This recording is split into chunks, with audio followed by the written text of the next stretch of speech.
Muy buenos días a todos, bienvenidos a este evento que le llamamos Good morning, everyone. Welcome to this event called The Future of Work in Latin America. My name is Thomas Mandel, and I am a program officer for CIPE, the Center for International Private Enterprises. I come from Washington, where we have been working for quite a while on this project of the future of work. And I have the great pleasure of welcoming you and the people who will be participating with us this morning in this event and this discussion. Before we move on to the official opening, I would like to hand over the mic to the head of safety of the hotel, Mr. Oscar. He will give a few words. Good morning. Next, we will give you the hotel security indications for your stay. Welcome to our hotel. We are located in the second floor of an 11-story building. For today, we have nothing, no simulations. So if there's an alarm, if something goes off, it's a true call for attention, and then we will proceed to the security indications. Please look after your personal items, and if you've got any medical issue, please let us know so that we can bring our protected area personnel. We also have AC service. We cannot turn it off at any time, at any moment, because it is filtering the air. So for biosafety reasons, we have to keep it on during the whole event. We kindly request, if you see anyone who is not from the event, please let us know so that we can see to that. Welcome. Thank you, Oscar. And without further ado, I would like to welcome our regional director of the Latin America's director of CIPE, who is in Washington, Mr. John Zimko, who will give us a few opening words. John? Thank you, Thomas. It is a pleasure and honor to be with you here.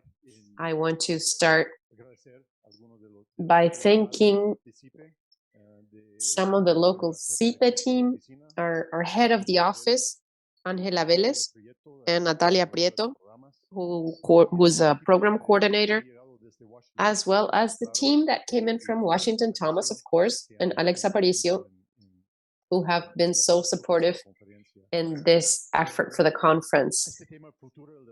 The future of work for us is very interesting, and it started as, with some conversations in Washington in the beginning of the pandemic, because the future of work or the future of labor has always been an issue that we chatted about in conferences, but in the sense of what will happen in 10 years, or what will we do? Will we work in office spaces or not?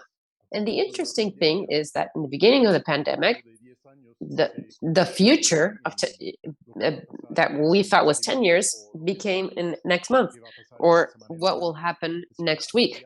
So things have changed quite a bit with regards to the future of work. The future is now. And obviously, or very clearly, we all hope to leave the pandemics and go back to a normal life, but we all know that it will be another world, another reality. So here in this conference, we've got 15 experts, you, from all the region, and over 20 experts from Colombia who will touch up on some issues. The topics are quite varied, because the future of work is also like that. So thank you, everyone, for taking the time to coming here to this beautiful city to chat about these issues. And thank you, Juan Lozano, for taking the time and being with us. Thank you, everyone. And well, I do hope very anxious to spend the next hours with you.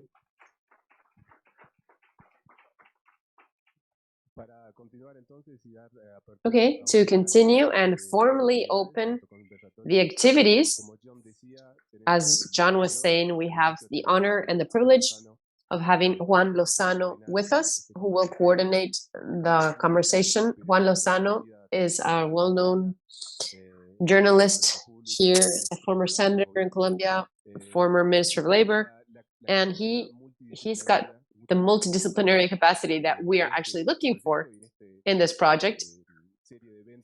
And in the series of events and discussions, we understand the future of work as in a holistic way. So we need different voices, and it needs to be coherent based on that. So no pressure, like we say, but that's what we're doing. So without further ado, Juan Lozano, please come to the center of the room.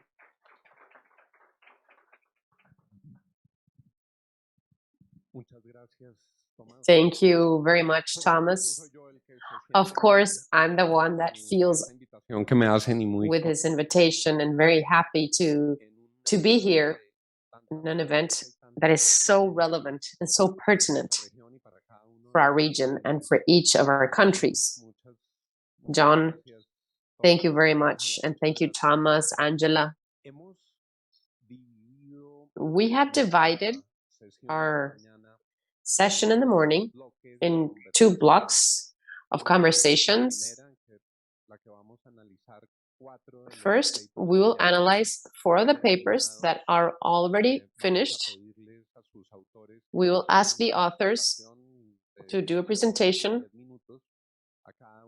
between 8 to 10 minutes, and then we will have some minutes to chat and hear the remarks and maybe some question about these documents. And as John and Thomas were saying, the idea today is from different perspectives, with different points of view, to be able to build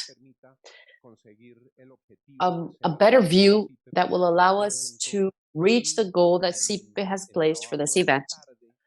And the work in the afternoon, in the working groups, we will also have our experts as moderators for the different tables. We hope to move forward in the construction of, or the drafting of a document, a public document, with an action plan that we can use and a roadmap to use in the whole region.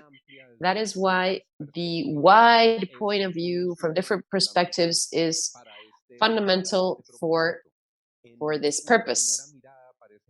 In the first outlook, it would seem to be hard and how everything fits in the same puzzle, but when we check them and read them and see what each has, we understand how vast the challenge is. For our first panel, I'm very pleased and proud to invite Luis Fernando Mejia to come up.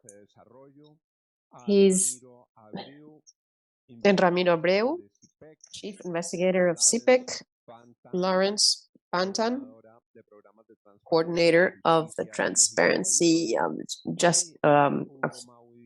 Mexico Evalúa, and Hugo Mauri, who is the head of the Economic Investigation Area of CEN. The profiles of each of our guests, I mean, if I would read their profiles, I would have to stay all morning here with all the interesting things they've written and done. So I think that we know how important they all are and how capable to give their important input into this conversation. So because they are, you can read their bios in the documents, so I will skip over reading their very long and important bios. And we could just go on, Luis Fernando, if you agree, we could start with you so that we can go into the first presentation with a document that Luis Fernando has prepared together with Cristina Fernandez, the labor market in Colombia, diagnosis and recommendations. Thank you. Thank you. Also, I want to greet CIPE and John and the whole team who's gone through these efforts to coordinate this relevant topic, how to improve the labor markets, how to rethink the future of work with these revolutions that have taken place. In the context of this project, CIPE, in a very generous manner, has invited us to contribute with a policy paper that is very concrete, very simple. It just builds upon what we have been investigating already. And it has to do with having an understanding of the labor market in Colombia, how the labor market works in our country. And then after that, a series of proposals to improve what we have, the room for improvement and what we can change so we can find a balance in the labor market in Colombia. As Juan mentioned, we have been working with Cristina Fernandez on this document. I've been fortunate enough to work with her for the past years on this. So I have 8 minutes, and I'll try to give you a summary of the 3 sections of the document, the 3 main sections of the document that are written there. The first has to do with the understanding of the labor market in Colombia.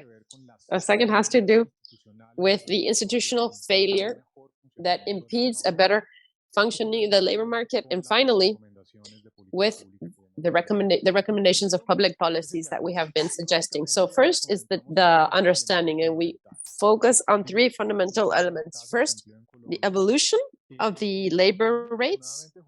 In Colombia, unfortunately, we do not have a labor market that works perfectly. So when the COVID crisis kicked in, obviously, there was a big wave of unemployment, which reached about 20% of the total of people who were actively looking for work or that were active in the labor market. But before COVID, in 2019, Colombia had already had an average unemployment rate of 10.5%. If you look at the unemployment rate of other countries in the region, they're usually below 7 or 8%. Even Mexico and Peru are well below those numbers. So Colombia has an issue because the number of unemployment is significantly high. In the 90s, it was 12%. In the first decade of this century, it was 13%.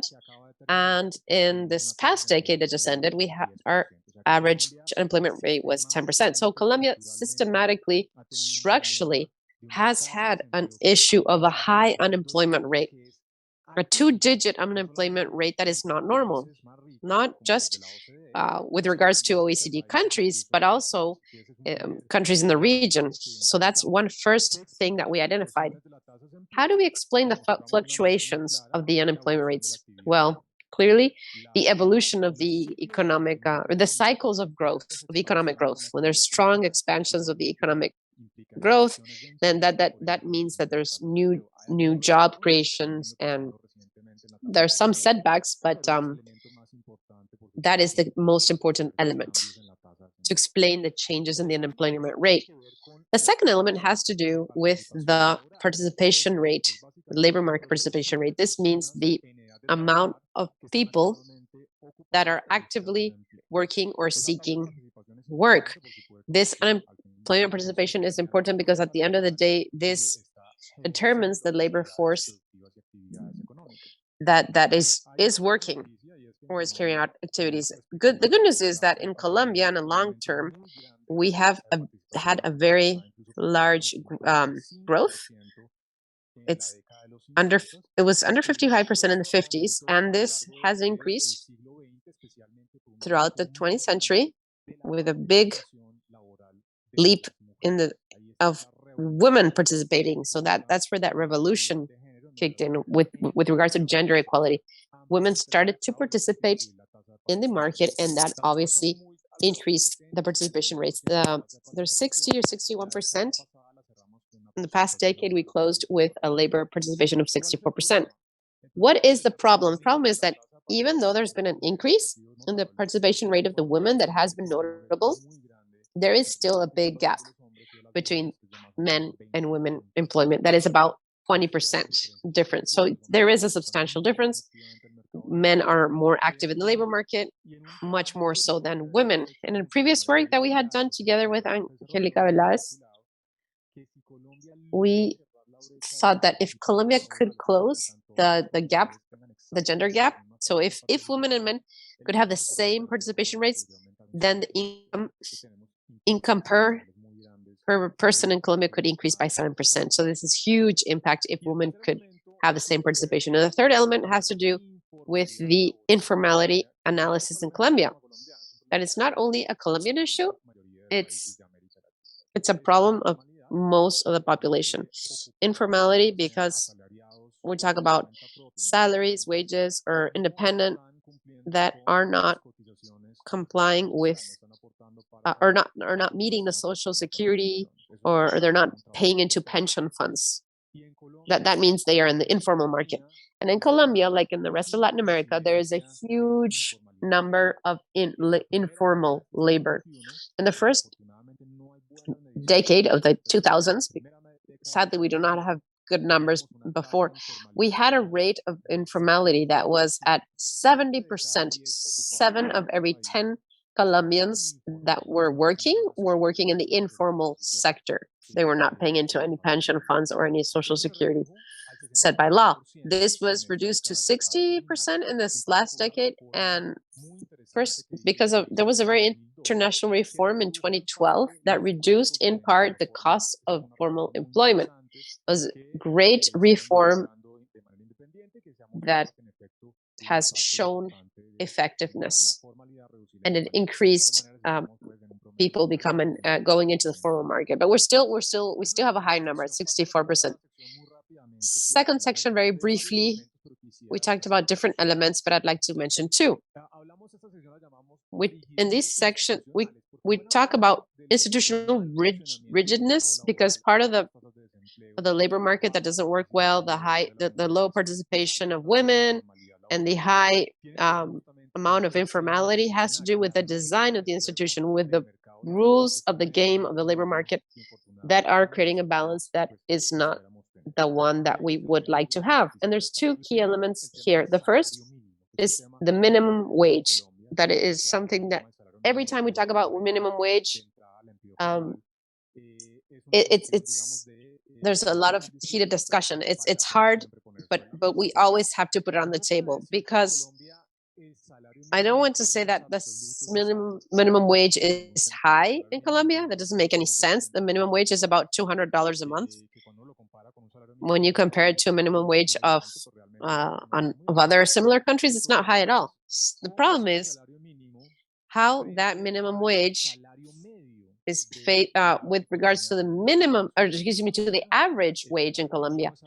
The minimum wage is about 90% of the average salary. So most of the employed people in Colombia make less than a minimum wage. So even though we have a minimum wage that is quite high based on the average wage, the balance, well, we see that people end up working in the informal market. So the minimum wage is a barrier to access the formal market, and that's making almost 70% of the people occupied in Colombia. Well, they are informally occupied. This does not mean that we have to reduce the minimum wage. That's not what we mean. But we talk about productivity that will allow us to improve the profits, and we need to look at the additional costs, which is a second element.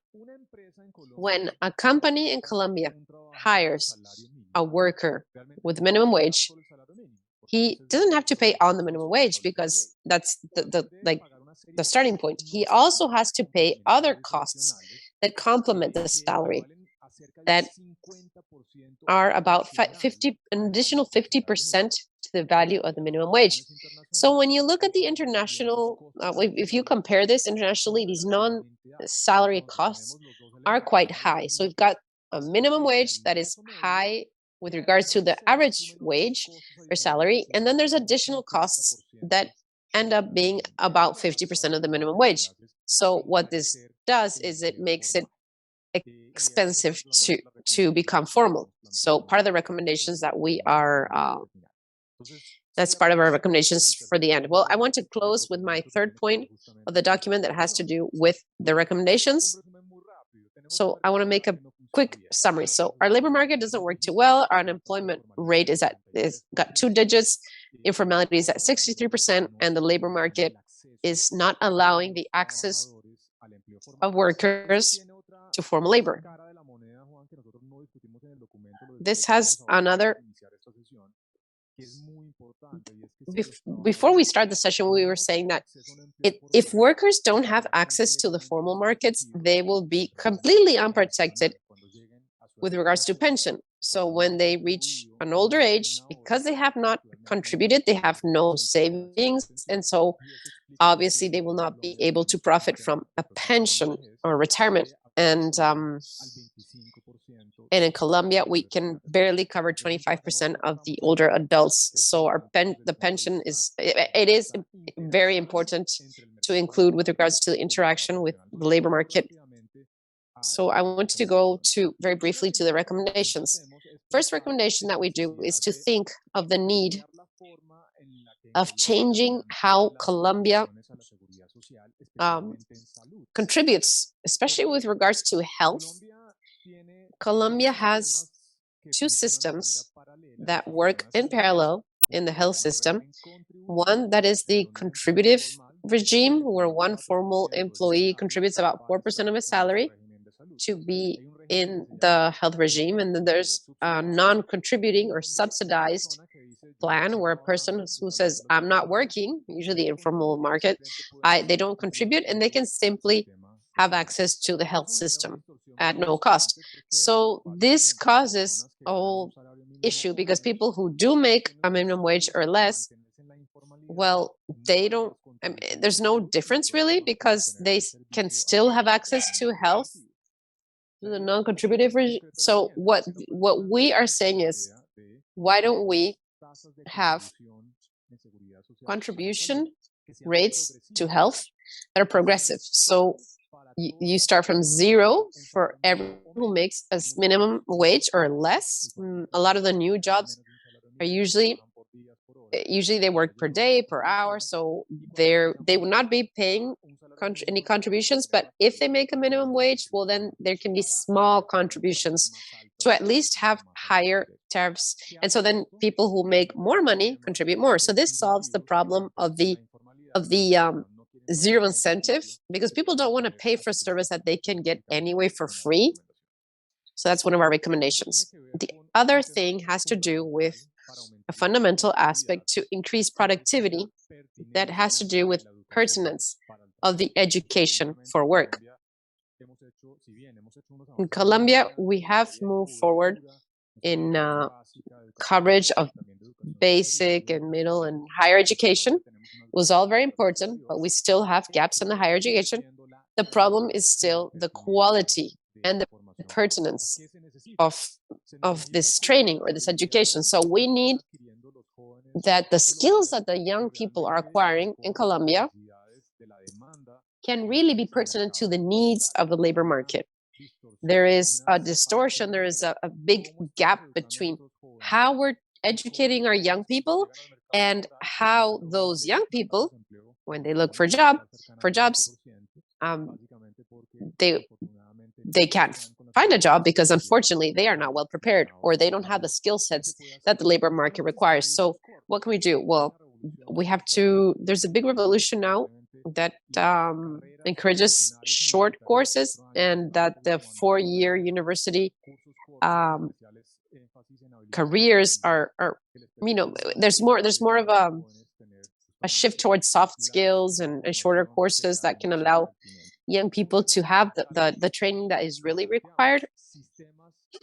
We need public systems of information for the labor market. One of the big problems in the labor market is that the young people don't know what skill sets are required by the markets. They don't know what the return on investment is of the education that they're receiving. So many times we see that in some places where the quality of education is not too good, the education could even be negative. So we do need a public system of information that could help and show, okay, what vacancies are there? What skill sets are most required by the companies? What is the return on investment in the education in Colombia per different field? And this will allow to improve this or to reduce the gap between the labor market and the people seeking work. And I know I'm running out of time. Okay, just last thing. We spoke of the gaps of the participation for the labor market of women, the gender gap. In the COVID-19 crisis, especially women and young people, were affected by a higher incidence of the unemployment rate.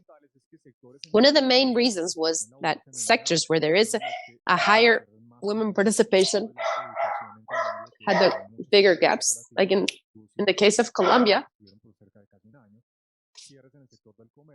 there were problems in trade, and unfortunately, because of the huge gender inequalities that we have, the care of so women had to stay home and take care of the elderly and the children, so they couldn't go back to work.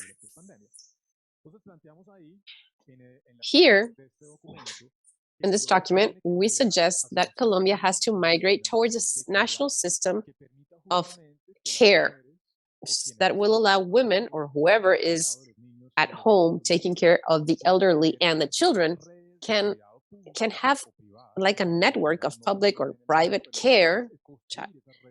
We have to build a network of childcare or care for the adults to increase so that women can go back to work. Because this is while we seek to solve the inequality in the gender and to empower women and to increase their participation and for them to increase their income. Thank you very much.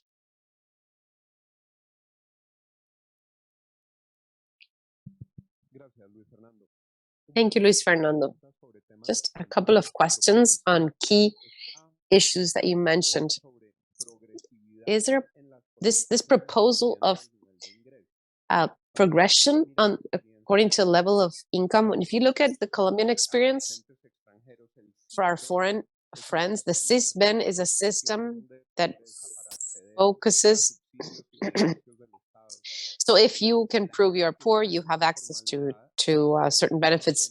So people who are in the informal sector do receive benefits from the subsidized sector. And when they get a job, they should migrate to the other system and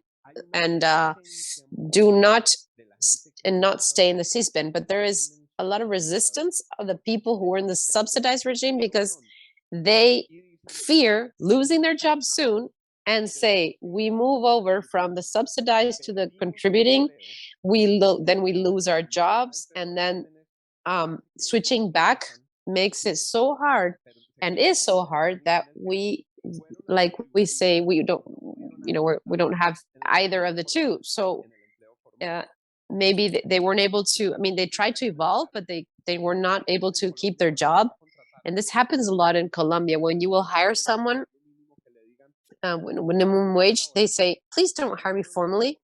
Just pay me some fees. I don't want to lose my SISBEN. And I want to mention this because what else can we do on this to reduce the negative stimulus or the negativity of migrating to the formal economy? Yeah, well, that is the core of the matter, because that employee that is making a minimum wage says, look, I prefer to be in the informal sector because I don't want any discounts.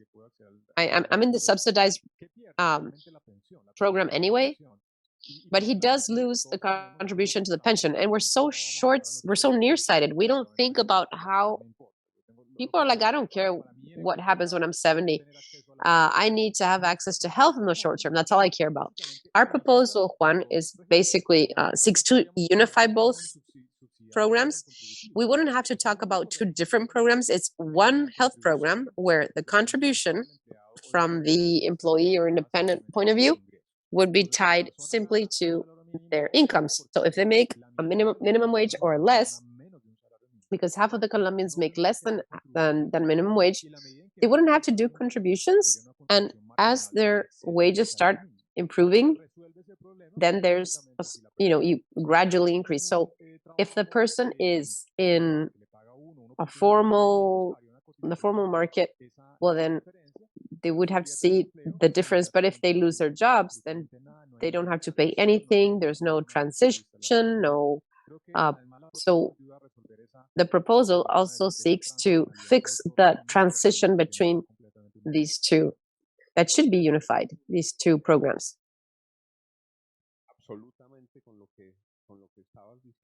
This has to do with what you were sharing about the rigidity of the institutions on minimum wage for pensions. How to open up, how to pave the way so that we could increase the coverage of people, elderly people, with regards to Social Security, while we remove the restrictions for for minimum salary or minimum wage. Yeah, it's another problem. There's an elderly coverage that is only about 25%, so we are only tending to 25% of our older adults. And that has a lot to do with the rigidity that Juan was mentioning. The first is that a person cannot say, I want to contribute to a pension that is under minimum wage, which is silly because the intention is to guarantee at least minimum wage, but they are leaving out a whole lot of people who don't make minimum wage, and they're completely unprotected later on. So we have to get rid of that. So people could just pay based on whatever they make. We have to break this connection between the minimum wage and the percentage of whatever. So that this is very important for the future of work. All the skills in the future of work it's not just a relationship between an employee and an employer, but it's people who do different tasks throughout a month. Naturally, they would be outside this system. We have to get rid of this restriction. A person has to be able to contribute based on whatever income he makes. Their point is that when he receives a benefit, one person cannot make less than a minimum wage. This means that, again, we are leaving a lot of people aside, and the only way to solve this one is to have a pillar that is where there is solidarity and where we can pay some kind of pension towards the elderly that have not been able to contribute. We've got a minimum pillar, a sort of minimum wage for the elderly, because now most of our adults, older adults, have no income whatsoever, no pension, nothing. So we have to have a contributive pillar that will allow them to have some kind of money. Thank you very much, Luis Fernando. I hope that we can come back to you towards the end of the panel. Now we can go with Lawrence and the work on technology in Mexico, and with a question that we can see from the title. For a better legal system, all of the event today, as John was explaining,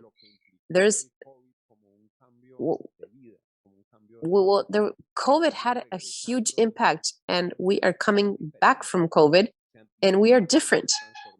Many things, many changes were anticipated. We found new scenarios that were unimaginable. And in this paper, Lawrence mentions it in a very interesting way with the specificity of the profession of lawyers and legal sciences. Thank you very much, Juan. It's a pleasure to be with you this morning. I would like to make a comment. The paper is not just mine. It was done with a team where my teacher participated, and Pedro Castillo, who is in Mexico, but the credit is very important to acknowledge him. Okay, so yes, this reflection came up because while the courts were closed during COVID, there was a sort of chain reaction.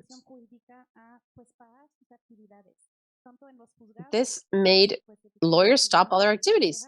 Courts had to close. And lawyers, because courts were closed, well, they couldn't provide services and they didn't have income. So this meant that millions of people in the world, not just in Mexico, had no access to justice and no possibility of solving their conflicts or their legal issues. This shed some light on the fact that the legal system should should adopt more technology. Technology is not the only answer to close the gap with regards to access to justice, but it is an important tool to transform and improve the access to fight against the delay and the lag time in courts. And in the case of the other courts, well, we need to expand the services that they provide to the people. On this issue, or because of this, Mexico Evalúa did a series of studies on the adoption of technology tools on behalf of the judiciary. We did a best practices guide, some sort of guidelines to support the institutions that of the justice that wanted to do some technology transformation. And also, in the beginning of the year, we published a study of the tools that each judiciary has in Mexico. Also, we thought it was interesting to analyze the impact of technology on the legal profession. What I mean is not only in the attorneys that are part of institutions of the government, as like the judiciary and others, but also those that provide services to the people. And because the profession is very fragmented, we decided to do a study of the different sectors that make it up. The judiciaries, the law office, legal offices, the national and the small ones, like the boutique offices, the independent law firms, and the companies that are not law firms, but they do offer legal services. It's quite varied. And right now, I will share some of our findings with you. The first is that the implementation and the use of technology for justice has been very heterogeneous. Even though the pandemics accelerated the implementation of IT tools, there is still a technology gap within each of the sectors that I mentioned recently. For example, in the case of the judiciary or the courts in Mexico, only a very few have been able to implement IT tools because for all of their courts and all of the issues, I mean, it was not possible. And there are some courts that have implemented some tools, but these are concentrated in the capital of the state, or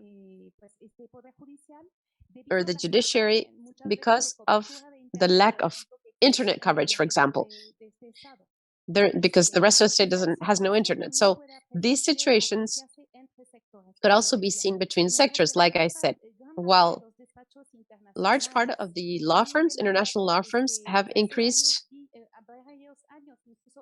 or in the past years and before the pandemics, they implemented systems that were automated for some software to automate some tasks.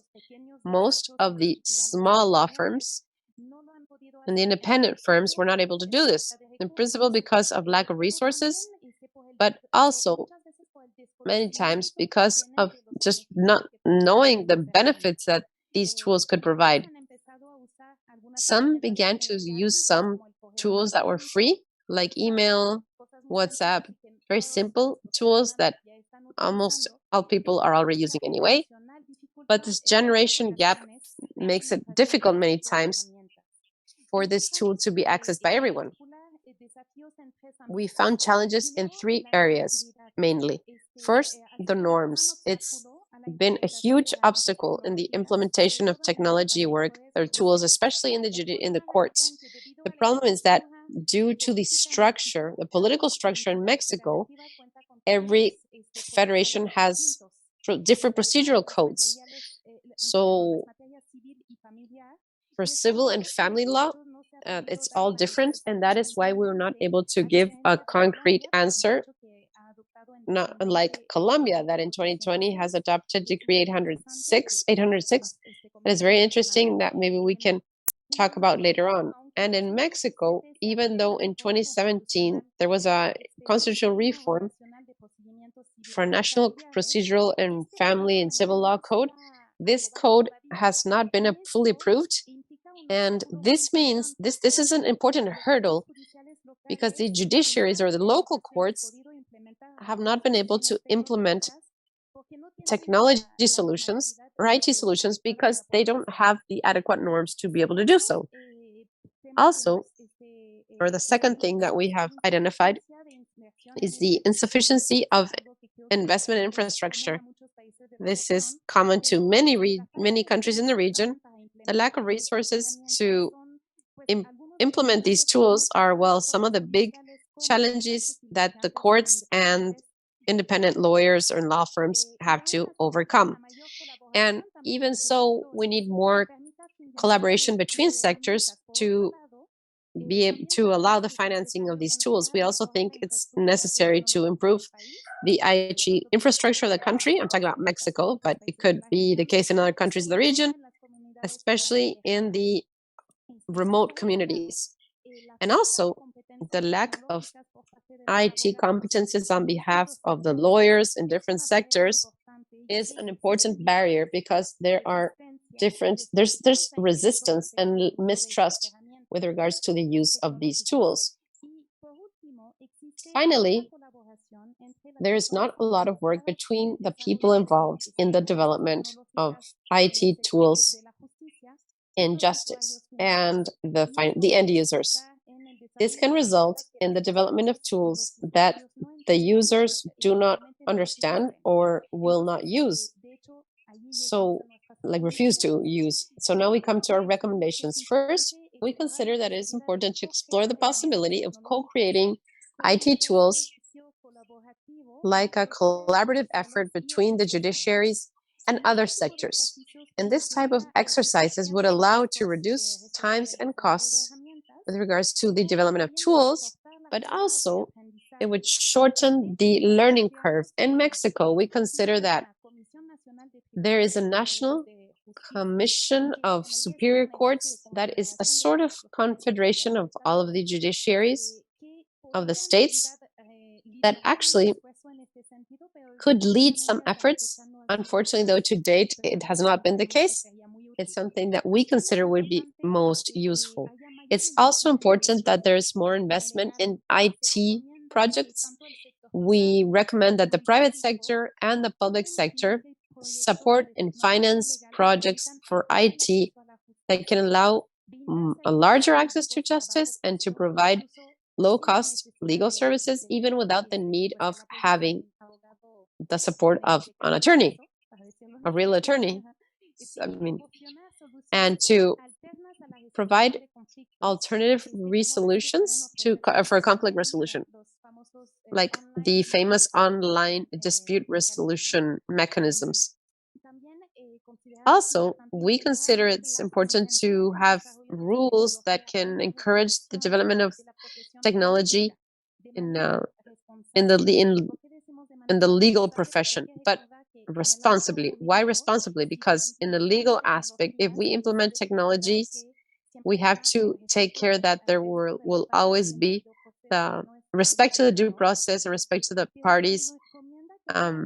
We recommend that there is a regulation of the profession so that we can assure minimum quality standards when legal services are provided, and that these can be given by attorneys or IT tools.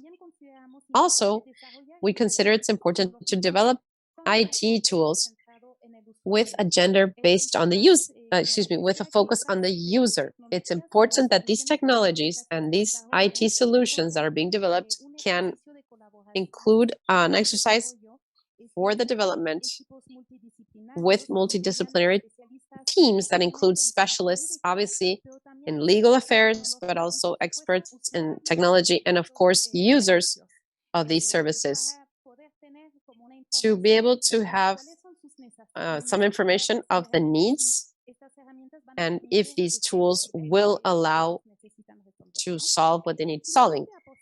finally, it's very important to bet on the integration of knowledge of IT knowledge in while training legal students. In Mexico, we did the study. Very few lawyers have knowledge on certain technologies. The issue is that if we want to encourage the use of technology, we need for there to be a dialogue between law school and the IT specialists. And many times, lawyers have their own language, and IT developers and programmers have their own language as well. So we need them to start to talk to each other and to understand each other. And this goes through improving education. And that's all. Thank you very much.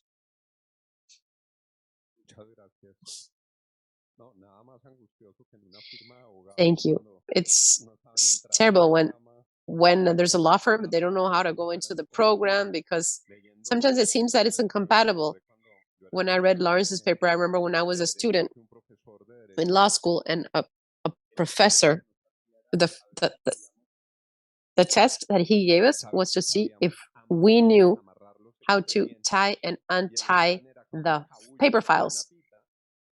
And we had to tie a file, and he was like, if you're a lawyer, you need to untie and tie your whole files, your case files. If you don't know how to tie and untie, you'll lose your case. So now I wonder about the different sectors, how to overcome and looking at the future work, how to overcome the resistance to technology. In a place like this, I know there's no discussion of the importance of bringing technology in, but in practice, in every sector, in every field of work, in every country, there is resistance to including technology in work because they feel threatened, because they think that they will be left behind, or they will lose the trial, because if they have a paper file, they can control it. But if it's in a computer, it's hard. Yes, that's a great comment. And I think it's not only true to the legal profession. Other sectors are also included. I'm not an attorney, but that's one of the issues that I have to look at with my shrink over. But I do respect lawyers. It's a very conservative profession. So because they have issues to simplify their language, that is another of the issues with lawyers. Anything new is difficult for them. There's like a resistance to anything new, and that's another challenge. But having said this, yes, what you were saying about the files that used to be sewn in Mexico, it's still part of what they are being taught in law school, unfortunately, and in law offices and in courts. In the 21st century, it seems ridiculous, but that is the reality. And we are convinced that we have to change the way we think. If we let time just go by, at some point, it's sad, but there is a new generation of people. The young people now are born with a cell phone in their hand. So little by little, this resistance will be, maybe I think in 20 years, will be fully overcome. And this will not be an issue anymore. But so we still believe in the lawyers that were not born with a cell phone in their hand, but can see the benefits. And that's one of the positive aspects of pandemics, because during the pandemics, the attorneys could not go to court, obviously, or they didn't have access to the courts. So they couldn't collect their fees. And that's an issue for anyone. So this was an incentive for many lawyers, even older lawyers, to go over to their children or grandchildren or nephews and say, hey, can you show me this app? Can you help me understand it? We've got an example in Mexico City where 1 month ago, more or less, there was a sort of revolution of the lawyers. It was very interesting because the attorneys are a very liberal profession, but it's hard for them to to meet, to have all of them gathered together. And in this case, there was an agreement of the judiciary to impose a system of notifications where you had to apply online so that you go to court, so that you could go to court to check on your file or to do any type of legal proceeding. The interesting thing is that this happened because it was compulsory. So if you wanted to go to court, you had to apply online. And the issue there was that, or we saw this resistance, yes, because effectively they did say that there was a generation issue. The lawyers that said no were generally older, but there was another issue. The court took this decision without checking with the lawyers, without trying to understand what the real needs were.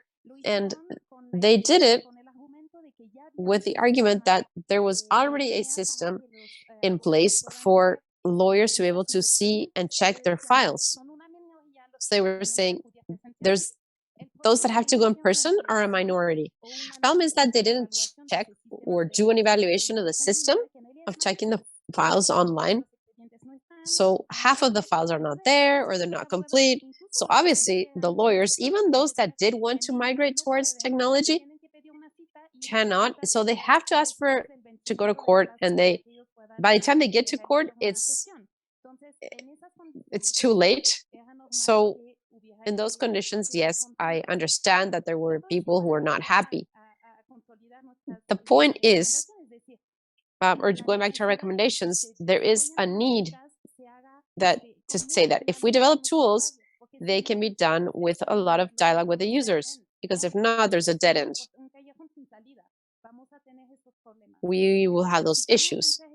But if we want to overcome this resistance, we need to develop tools with a lot of dialogue with the people. I hope I answered your question. Yes, thank you. What I hadn't foreseen was a shrink, when you mentioned your shrink. But since you mentioned it, I will ask mine because I have nightmares with the civil code of let's do a focus group. Just a question. Will we get to digital justice for, road or traffic accidents? Sometimes they stay in court for 7 years or small. Is there any hope for these very conservative nations to get to digital justice? I'm convinced that this is inevitable. Because what we have seen is that the judiciary in Mexico, this is just one example, the judiciary in the state of Mexico implemented or did some courts online, fully online, for some issues like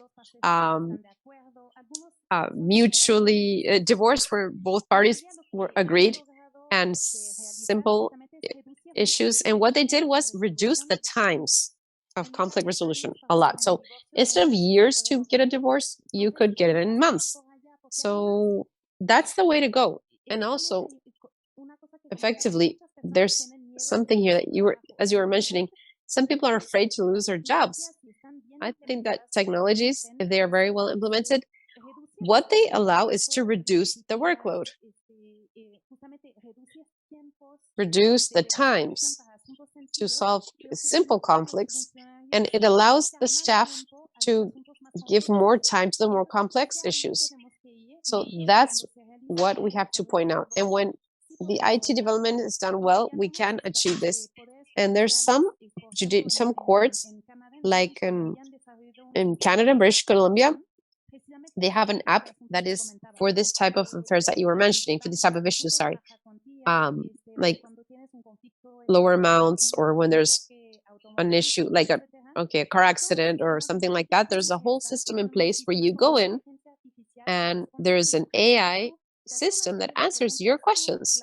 They guide you through some questions, and you simply have to answer, and it tries to help to support you without having to get to court. Only if you are not able to solve it, or there's no way to negotiate with the other party, then you go to court. But because this app is so well developed, you don't have to start from scratch. This model we think is very interesting, as it could inspire us to develop this type of tools in Latin America, because we think that we mustn't forget, they don't even want to solve their issues, because when you hire a lawyer, it's very expensive and they cannot hire lawyers. So it's not that lawyers won't lose those jobs, because they don't even have them. Lawyers are not being hired right now for those types of jobs. So they could even actually win more than they would lose. Thank you. And Ramiro, I also think that this leaves the ground ready for some of the key issues on your paper about the future of work in Argentina. Ramiro saying that we are living like a second transformation war. The first was from manual labor to mechanized labor. Now there's a big transformation of mechanized labor to the digital world and to AI and everything that leads us to the fast discussion. So welcome, Ramiro. Thank you. I'll talk about Argentina, but I'll talk about the discussion, the global discussion and the regional discussion. So it could be more useful to think out a bit more. So what do we want, a machine or a lawyer? Everybody has their own answer. I'll try to raise some of the points that Luis Fernando. I'm an attorney, okay? By the way, when I was studying, it was like they said that there was a curse on us, that your descendants will. So among us, it was like you will be always surrounded by lawyers. That was the curse if you were in law school. Yeah, exactly. I thought exactly. So I lead a project, a world project, a global project. It's the future of labor. And there was 100 investigators from Africa, Asia, and Middle East trying to understand from our starting point. Where do we have to work harder, etc. So I want to move towards to Latin America and also the global area, so that we can make the best of this other hat that I have for the future of work. First interesting thing about the future of work is that if you think 15 years ago, everything that you do, the tools you use, everything is different.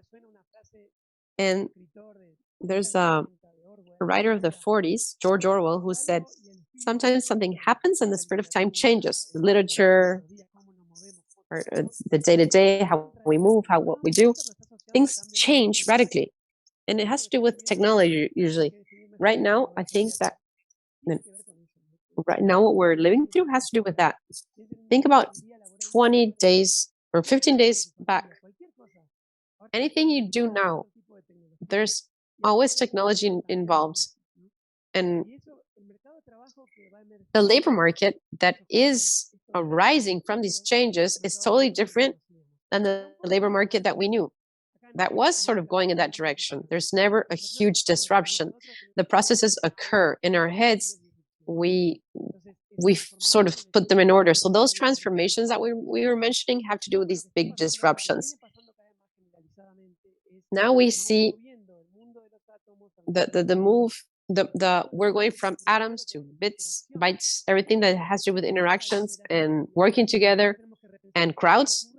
We have to rethink this because it happens in another space with other rules. It's not the same. It's not the rules of physics. They need infrastructure, but everything else is different.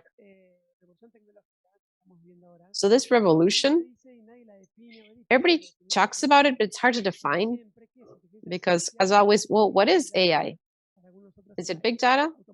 Is it automizing some routine processes? I think it's just a group of technologies that are already existing. I mean, the algorithms are from the 80s. It's not that somebody invented something new now. What is new is making everything a data, that every movement that something does or person does or an animal is now generates data that goes into a process where you can do some engineering work with that data. In 2010, we didn't have this. We didn't have it at the scale. Yeah, there were ticks, but not this. So what we have at hand for me that is very new is that everything is becoming data, and we are starting to make decisions based on what comes from the data. And that did not exist previously. For the scoring, yeah, in the 70s, even you would go to the y ver si tienen crédito o no. Eso ya existía. Pero a gran and escala, they would see whether to give you credit or not in the 70s. But on the large scale, it's something that is very new. So the first point to see what's happening is for me, the data, everything is becoming data, and that's changing everything we do. And that's something that is not even 10 years old. It is supported in what was happening before, in a bunch of things, but it's more of a coming together of a lot of innovation that generates this new thing. Now, what does this mean in practice with regards to technology for productive processes? First of all, it means the emergence of what I would call big labor markets, big digital labor markets. That digital market, some are the services of the high grades, which there's a huge market that used to operate locally. The lawyers had to work locally, but now they can work globally.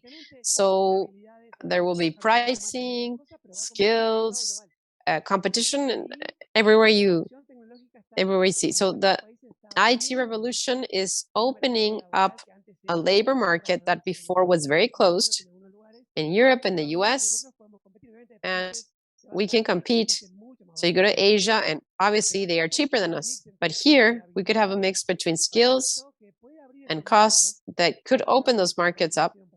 I'm thinking about something that Cristina did for Colombia, Cristina Fernandez. So there's a market that is the market of the future. Services, virtual services.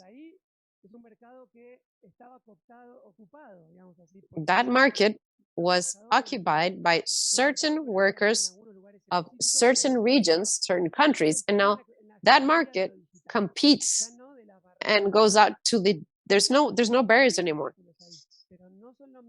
There are some obstacles, but it's not the same. It's like, how do I sell a service to a European from Latin America? That's a huge market. Second market that is growing is the market of the web pages, the low grading web pages. Okay, I have to stay still. These are the web pages or the platforms like services that are not virtual. Transport, delivery, messaging services, etc. There, the revolution is different. How are they similar? Because there's a platform or web page where through the data decides on rules on that labor market.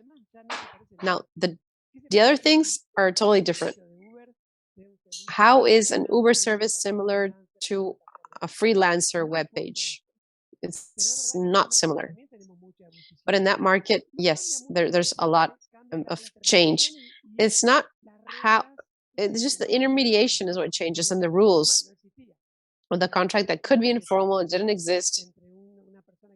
There's more a you have a delivery guy who just takes a pizza from a restaurant to a home, but now there's data and there's a web page that's controlling all the data, and that's a growing market. It's expanding. We see this all the time. So because of the IT revolution, for me, that's an IT revolution. It generates web pages or platforms, two different types of labor markets. So there's a totally different market out there. And the new technologies operate in a wider world that is making the systems automated. Public system, private system, the automation of processes. That's another type of technologies. It's another family of technologies that has nothing to do directly with those of the web pages. Some things, yes, but most things, no. In that case, we would have to discuss other things. It's a whole other world, but this other world also uses data too for decision making. Many people think they know, but okay, every machine that already existed because of mechanization will now be tagged. Well, there will be a registry of how it moves. So now I can know the whole production process between a company. It's all in a digital system. Now there is no information that is lost. Before, the information was like, okay, how much did this area spend and that area spend? It was very poor. Now there is all information. There's no information that is lost. Now the important thing is, how do you use that information? But everything has moved forward. Now you can have all of the movements. Somebody's breathing and it's within, or the cow moved and we know it moved. And we know that where she has to go. A machine that is now working differently, well, then I know that I have to change a piece of the machinery before it breaks down.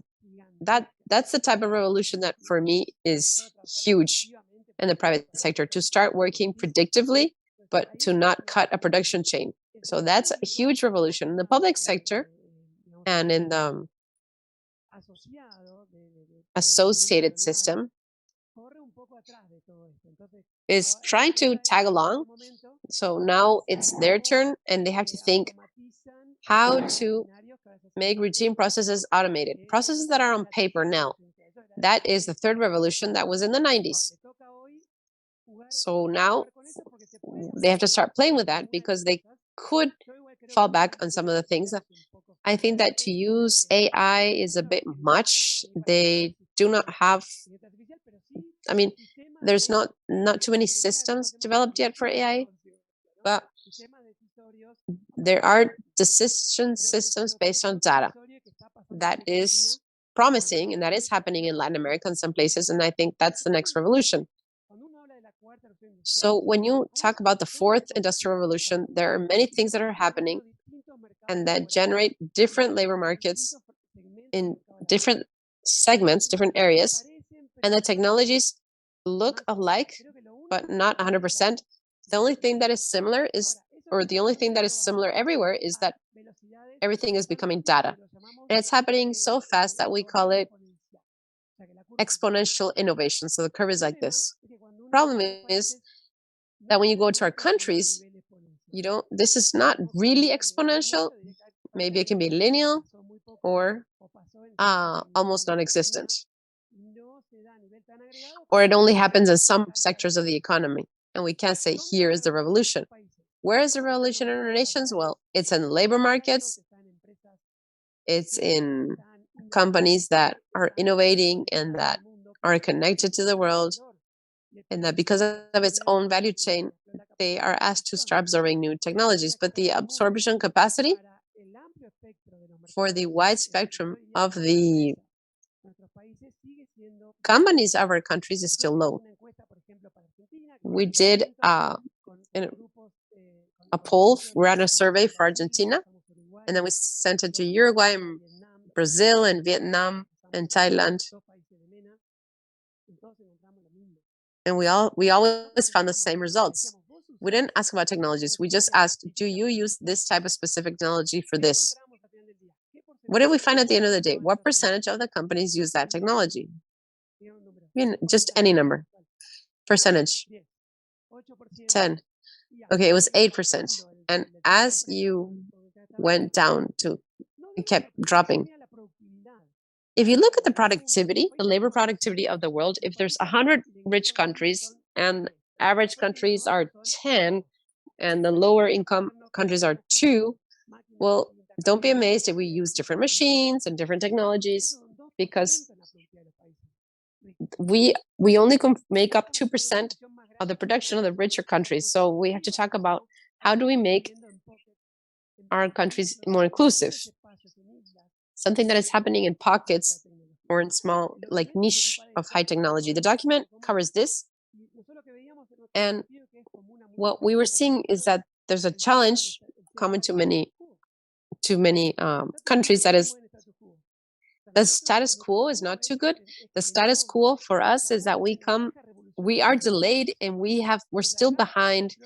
And the problem is that there is a lot of young people who want to do things that are too old.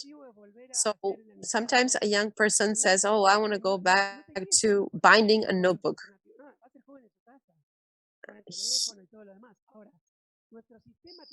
Our system has incentives sometimes that are so terrible that the young people, their labor market, they end up doing something that they used to do 40 years ago. We thought that if the person gets old, the task gets old too. But the status quo is there. We're still doing old things, and the young people say, you have to do this. I'm like, well, why? Oh, it's your job. And then they go back to sewing the file. So there's a big task at hand. I don't know how much time I have left, but I will close now. I wanted to talk about the reskilling because technology comes from task replacement. Now, if people are not trained again, what will they do? Maybe they can do less productive skills or labor. And that is why, as Luis Fernando was saying, there's dual or segmented labor markets, because those people are maybe in a productive area, but then the machine comes, and because we don't train them, they are overskilled for whatever job they're doing. So there's a lot of training to do. Argentina, if you look at the labor market today, under 15% have the skills that they need for the new or that complement the new technologies. In the world, I think it's 50%. The rich nations, 50. So there is a big gap, but they have half of the labor market is ready. Now here we only have 15%. So if the companies want to be dynamic, they will have to fight for scarce resources, for scarce talent. So there is a demand for reskilling, as we say in the labor market, that is huge, and that crosses with the low capacity of our institutions to answer to these demands. Our institutions can increase the coverage that is still low in the labor market, but if they increase it, there is a serious problem of quality. There's not a lot of quality data, but the very few that we have, at the 5 years, at 10 years, something for the people who are in the labor market.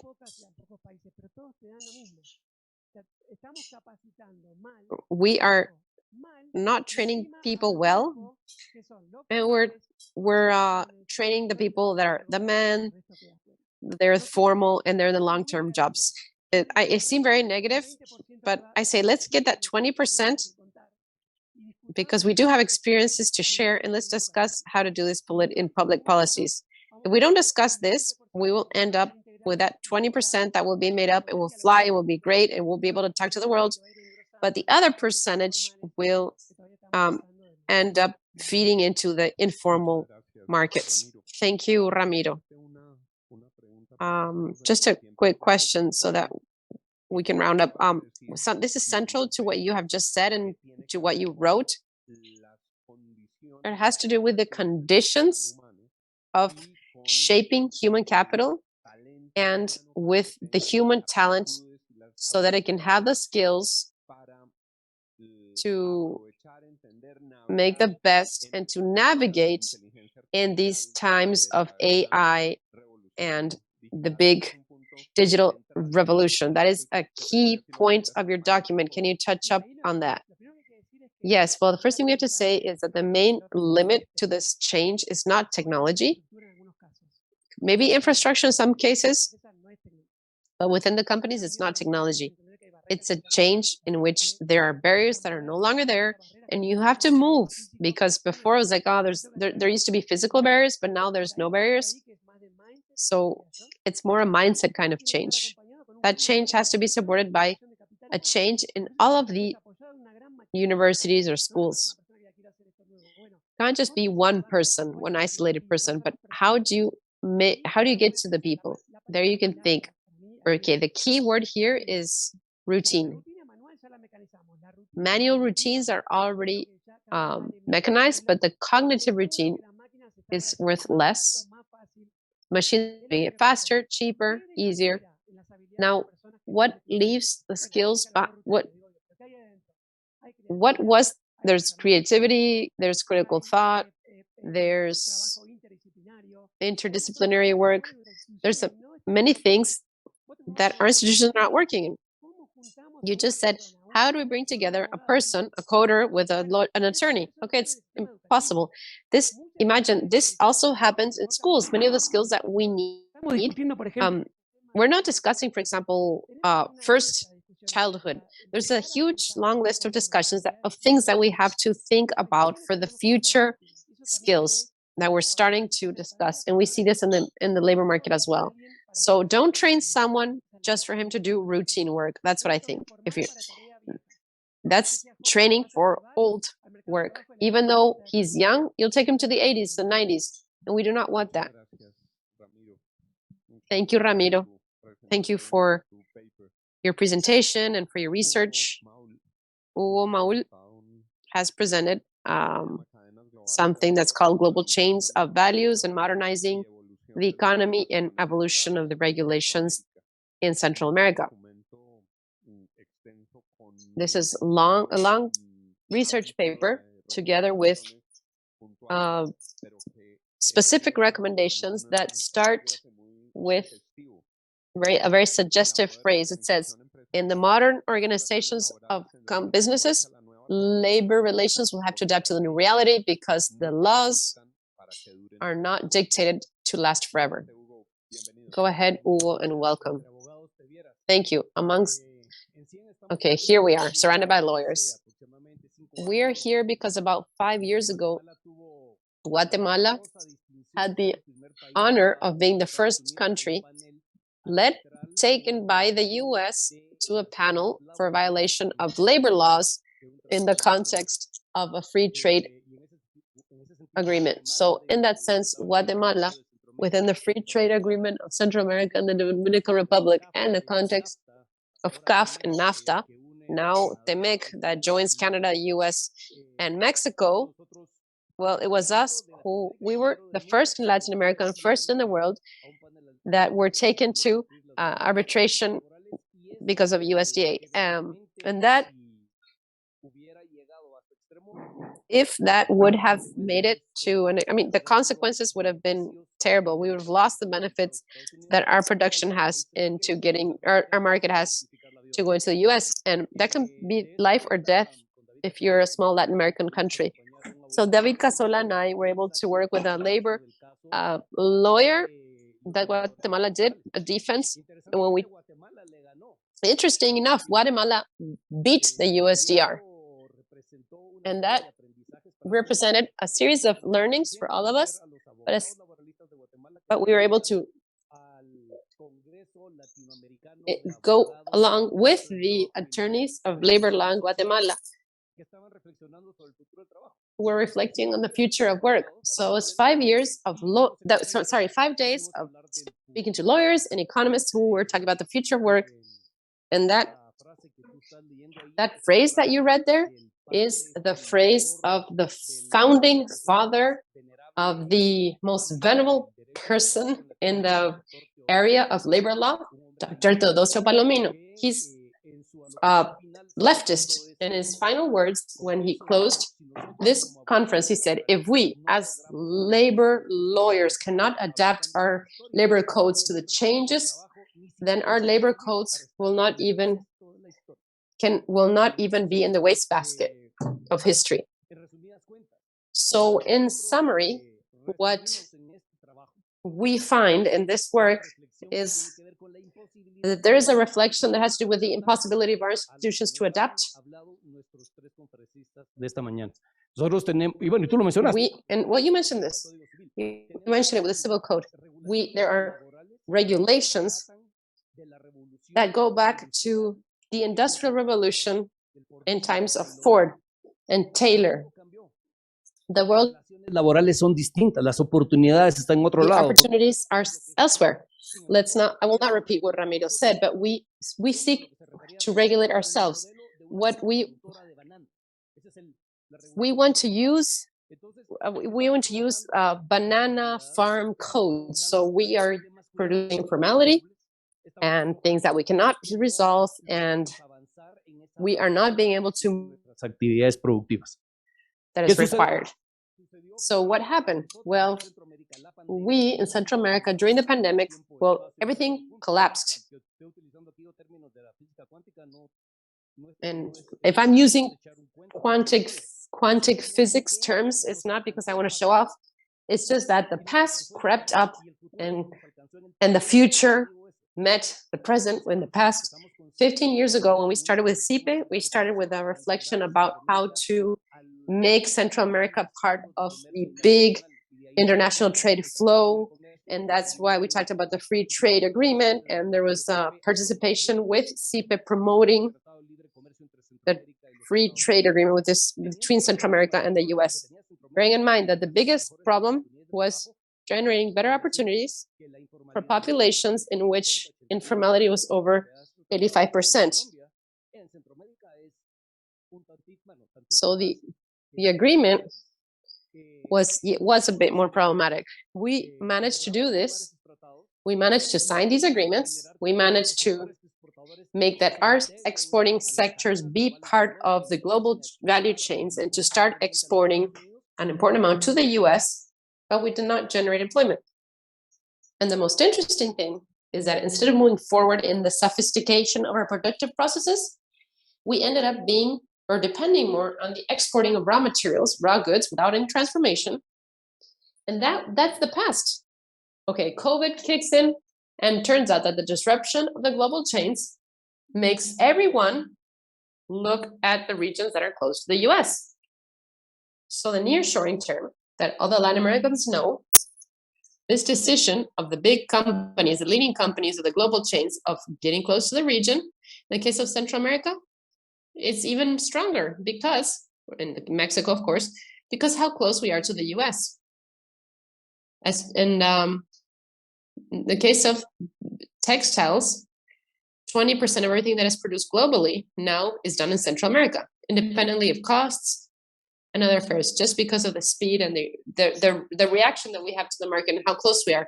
So this discussion of how to make the best of the opportunities of trade to generate employment now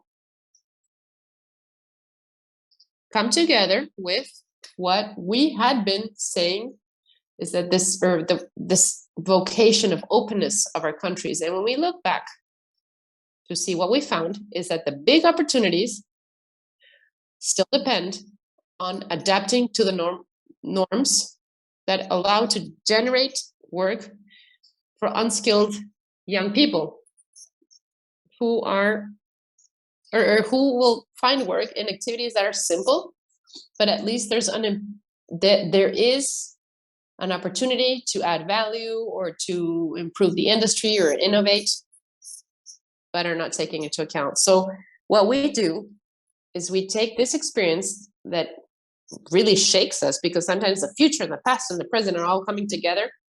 And what we propose is to analyze the four main chains generated by the exports in Central America. Exports of fruits and vegetables, textiles, maquila law, clothing, the region of, it's not chain, but the activity of the BPOs, call centers, and others, and medical devices. That is very interesting in Costa Rica, who's the leading nation, as well as Mexico. We do this because when we talk about this, we are talking about maybe 60% of the exports. These are global value chains that have looked back to Central America and want to. So the point is, what do we need so that we can generate the jobs in those value chains that are not new because they were already there, but now have a renewed interest? And what we found is that those reflections of the past. I was in FEA Desarrollo 15 years ago, working with the SEA people, talking about informality. Basically, what we were looking at back then is the organization models were changing, and our regulations were still the same from the 50s. Today, that leads us to something that is just not sustainable. In the case of exporting fruits and vegetables of high value, because that's what Central America does, I'm not talking about coffee or banana. I'm talking about pineapples in Costa Rica. Costa Rica is the main supplier of pineapples for Europe. Talking about high value fruits and vegetables. Production is is focused on small producers who produce with high standards, high quality standards, so that that production can then be part of a group that is transformed and can be subjected to added value processes in which it can go like from the freezing to the mix of and you know, salads, whatever. If you go to the US and you will find salads made in Guatemala, but turns out that they're small, independent, indigenous, mainly women and children who produce this. We look at the labor law, all of those regulations should not be part of the free trade agreements. And the big issue there is that our regulations were not thought for that type of productive organizations. And it's interesting that the big opportunities lay in the small pieces of land, small farms, that with technology and certifications can be highly productive. So we've got, as a matter of fact, a formal exporting sector that depends on informal labor. In the case of Uruguay, the case of Chile, I mentioned that there are laws that force formal companies to be responsible for their labor relations with their informal markets. If we go to the textile sector, nobody likes McKill in Central America, but they provide millions of jobs soon, and that depends on the predictability of the labor conditions and the labor costs that we were talking about in Colombia. Minimum wage has destroyed the progress in this type of activities over and over. Finally, we go to two additional sectors, the BPOs and medical devices, that they represent opportunities that can be taken advantage of. What we do not have skilled labor to have access to these jobs. So at the end of the day, our reflection, I'll say this another way, our recommendation from the legal point of view is almost impossible to achieve in Guatemala, because in our constitution in Article 102, we've got 22 paragraphs where they just copy pasted the labor code. So it's impossible. But our conviction is that we have to discuss these issues so that we can adapt our regulations and our systems, our training systems, to the opportunities that the world offers. And this is the world that we are living in. In the case of Central America, the opportunity to expand the presence of these chains. Sadly, in the 20 past years of the currency of these treaties, we did not do the reforms that were necessary. And what concerns me the most is Ramiro's point.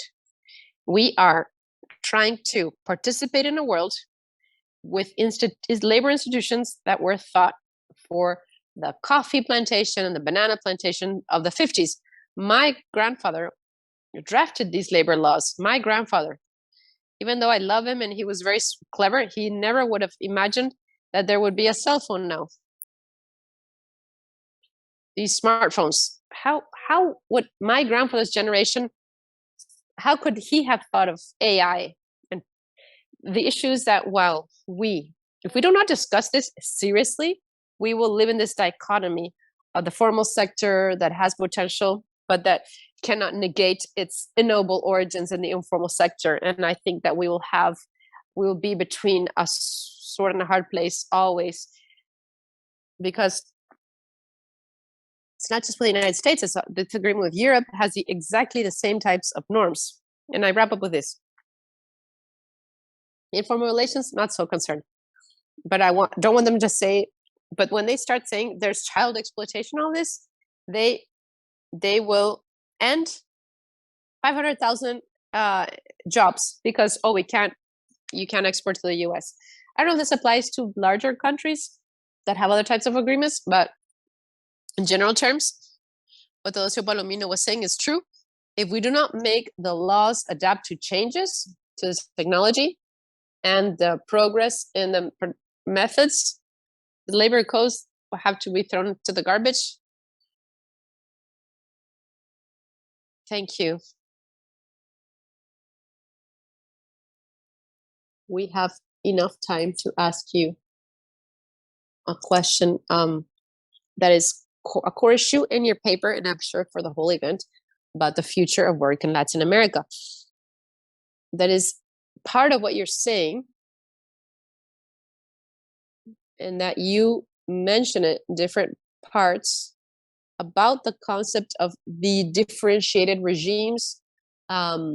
If for the future of Latin America, is it indispensable to open up a real discussion, concrete, on characteristics of the differentiated regimes, and to mention it in the legal and constitutional debates and in the economical debates, and to mention differences like freedom of hiring, freedom of payment, and deadlines and terms, and salaries and wages and other benefits.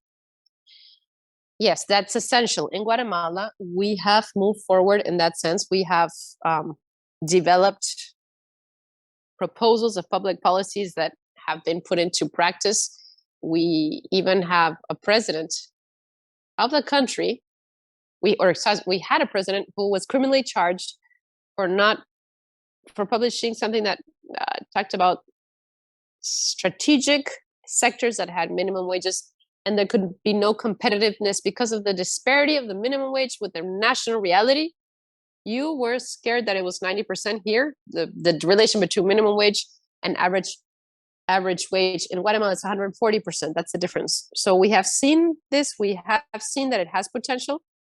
And I think that the important thing here is to show that you are not cutting back on minimum rights, which is the key purpose of the Constitution, but that you are widening the legal coverage so that other activities can have better income from specific groups and specific sectors, where you can show that you improve the quality of labor, you improve the income, and you improve the conditions.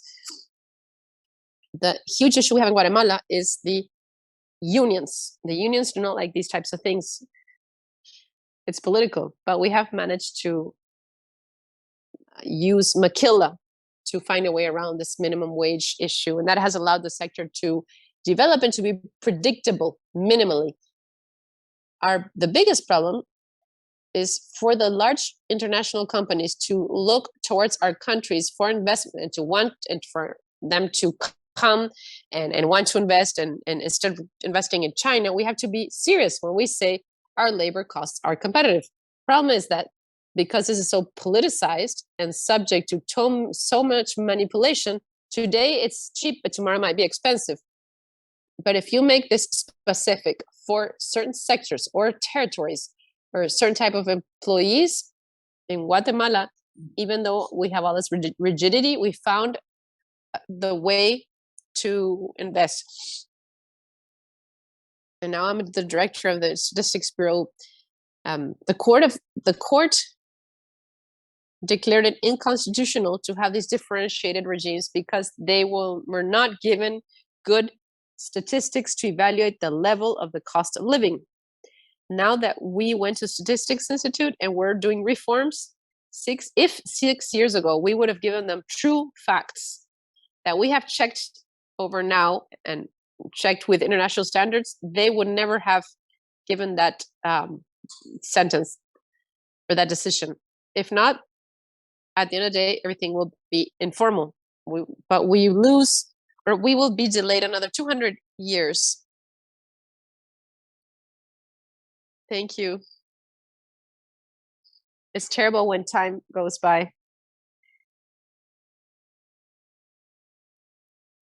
Because we have been quite good with the time, and Angela is watching us closely, I think that we have time for a round of final remarks from each of you. 3 to 5 minutes on your research or comments on any reflections that you have. So we'll have the pleasure of hearing all of you again in a final round. Thank you very much. Yes, everything was very interesting, and all the comments. I'm going to make a final reflection on the things that we have in common. First, the unforeseen consequences of public policies. This is a very, like Hugo was saying, it's a tricky issue. Many of the regulations that are seek to protect a vulnerable group of the population. But when you analyze the real impact of that regulation, well, it turns out that that type of regulation ends up doing exactly the contrary. It segments labor markets, it generates high incidence in the informality and a lack of protection and a huge amount of issues in Latin America. So that requires maybe a deep thought on how our countries are issuing laws and drafting regulations and decrees with a wide sense. We should really check the benefits and the costs of these types of regulations. So there's something that is key there. The other issue that is common to everything we have mentioned is the impact of new technologies, of the fourth industrial revolution, and how this revolution that has moved forward the pandemics, because COVID-19 has accelerated the rate of adopting technology in many of these sectors, including Colombia. And you were mentioning this decree that was just published for virtual hearings that used to be impossible. You know, the attorneys don't like technology, right? But there were virtual hearings. And I think that's a trend that will stay. So this clash of cultures that has accelerated many things, has attracted positive and negative things. Among the positive, we have sectors that have been resistant to change. I think pandemics forced them to adapt. So that was positive, because there will be an increase in productivity in the different sectors from now on, in many of the activities that were subject to this. On the other hand, and that's the element that is not so positive, is actually negative, is that it materialized the gaps of access that already existed in our countries to the new technologies. So it's what you were mentioning before. We will have, I mean, if we continue like this, we will have a highly educated, highly skilled group who will have many benefits from this industrial technological revolution. They'll have better wages. They'll be able to compete at a world level. And then you will have a huge part of the population that is unskilled, uneducated, informal, and will not be able to seize the day.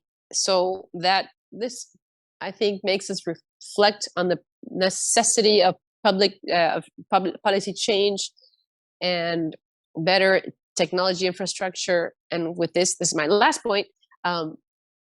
Education. Education, I think, was an issue we mentioned everywhere. What do we do with education? We already spoke of some elements that were the pertinence, or if should we continue carrying on with the model where there's 3-4 years of university for some people who will be actually doing other jobs that we don't even know of yet? Right now, we don't know what the jobs of the future will be in 10-15 years.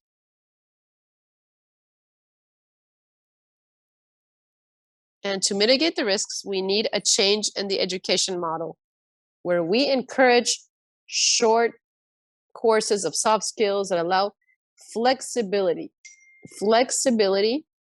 in those soft skills that are required for the new jobs that we don't even know about today. That is a reflection that we have to look at in Latin America. Our educational models do not work.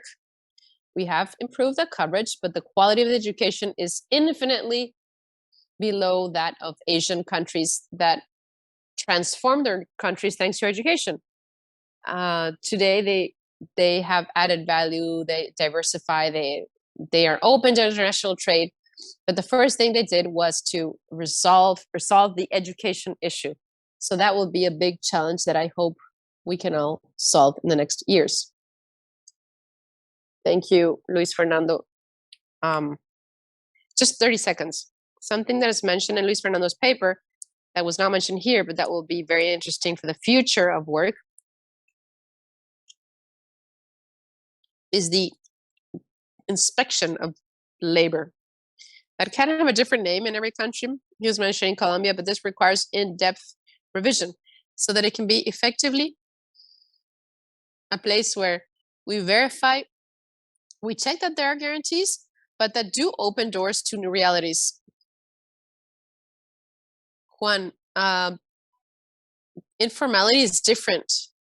It's not the same. There's basic subsistency that needs education, training, so that we can take the leap. Then there's another informality, that is the informality of people who could do, and then there's the induced informality, where they do not meet the regulations. And that's another key element too in the public policies analysis. Thank you, Luis Fernando. There's not much to add after everything that Luis Fernando said. He gave a wonderful wrap up of these issues in all of our works and studies and research. But there's some things that I just wanted to retouch on. Education and why you asked if we had to have digital justice, etc. I think that first, I mentioned I'm convinced, and in Mexico, I'm sure this is what we need, but not everything has to be digitized. And I say this because I didn't want to leave this in the minds of people that, yes, there are some things that yes, and others that no. A robot judge, as Tonia was proposing, I don't think is a good idea. I think, yes, we need judges that are alive. We need psychologists that are alive. There are some things, some fields of work. It was a joke when I was talking about a shrink, but there are some jobs that cannot be replaced or should not be replaced by machines or algorithms. It's important to take this into account. And let's always keep in mind that technology has to help us improve our quality of life and our well-being. So let's not be confused. And let's not find shortcuts everywhere.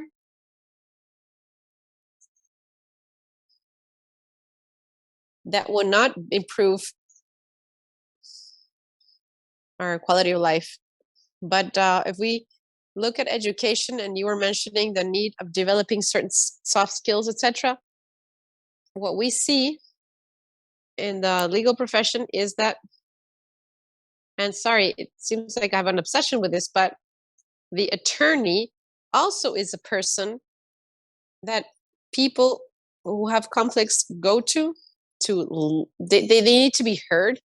And these are all skills that to date are not being taught in schools, in law schools. There should be, in law schools, there should be a class on helping lawyers understand technology, sure, but also to develop these soft skills even more, because they should never be replaced by machines. Just to put this into perspective. And I think it applies to many other professions as well. Thank you, Lawrence. Ramiro? Yes, just very briefly, just adding on to what was already said. We also have to redefine formality, because before it was part of the old factory, the old, production line. That model no longer exists. So when I think of formality and informality, I think more of productivity. Will there be benefits with this, of being part of the market or being part of value chains? And sometimes it seems to be like an outdated discussion, because the formal jobs are more and more protected with older technology and decreasing productivity, because you're protecting them because that job almost doesn't exist in the world. I would like to think or rethink the formality and informality concepts. It's not the old informality that is tied to certain labor conditions. So the first point is we have to discuss formality and informality again. And the second point is pandemics as an accelerator, and also that it opens a window to certain structural inequality patterns. I mean, we have studies in Latin America of loss of HR because of pandemics, and also why people dropped out of school, and was it they didn't have a cell phone to connect to. You can't bring those people to school anymore. You can't. They were on the brim of falling out of the system, and now they fell completely. So you can't bring them back. Let's think of a more future, of a more digital future, but let's think of a more fair future. There we talk about many other aspects that have to be more egalitarian. Thank you. Thank you, Ramiro. Hugo, please close this block with your final remarks. Yes, I think we've got two types of challenges: the work of the future that we still don't know what they are, and also make the best of the work of the present. And here, well, just a few things. I spoke of agriculture. I talked about fruits and vegetables. Problem is that the land is not, it's not so important, but it's the methods. It's the precision agriculture, agro-sciences. That's the one that gives a competitive advantage. I talk about the industry of textiles and clothing and apparel, new technologies, the machines, and the being able to operate technologies is the past 20 years is good, but you need skilled labor. And the problem that we have in many countries, but especially Central America, is that we have a mass of young workers that are unskilled, uneducated, and they vote with their feet and they migrate to the US. So that for us, there's a double challenge: imagining the future and utopia, and how to adapt and how to avoid these huge migrations. And sadly, the people that migrate are actually the ones that have the most potential for this transition. That's a singularity of this area of the world. But this whole discussion that we've had is the name of the game. It's not so much the machine and the equipment and the productivity, but as you were mentioning, it's the traceability, the quality controls, and all of this today.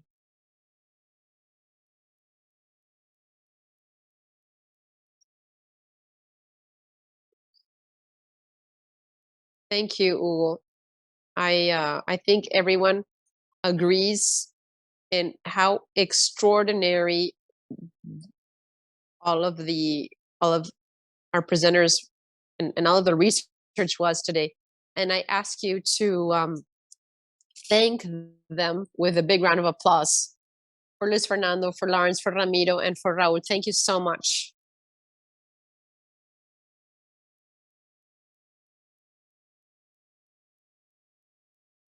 Now, Marcos, Santiago, and Walter will come up to the stage for the second part of the session.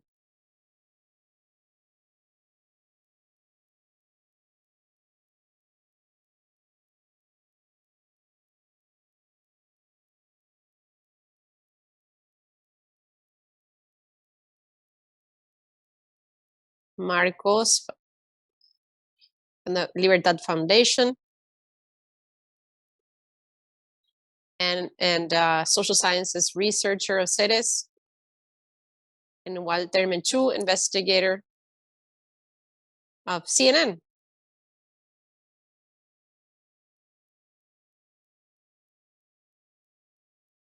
It's great to have you here with your huge bios.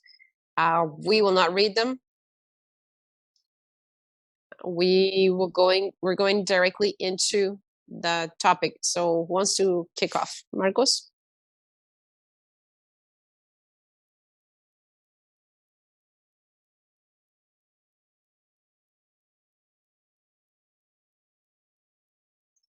Thank you, Sipe, for the invitation. I'm here from Fundación Libertad, Argentina. I don't want to go on and on. We have talked about many things. especially Ramiro from the past panel. I just wanted to speak very briefly about something that we're doing with CIPE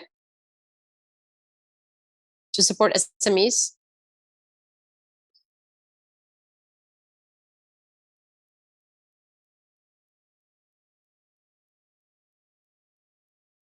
We've got a series of courses and training and a document that we have published recently that is the White Book of the Private Sector. And it's a document in which we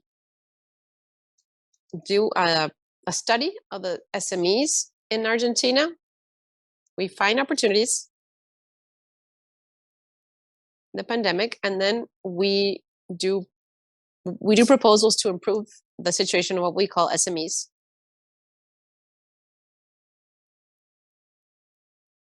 There's a situation in which the SMEs in Argentina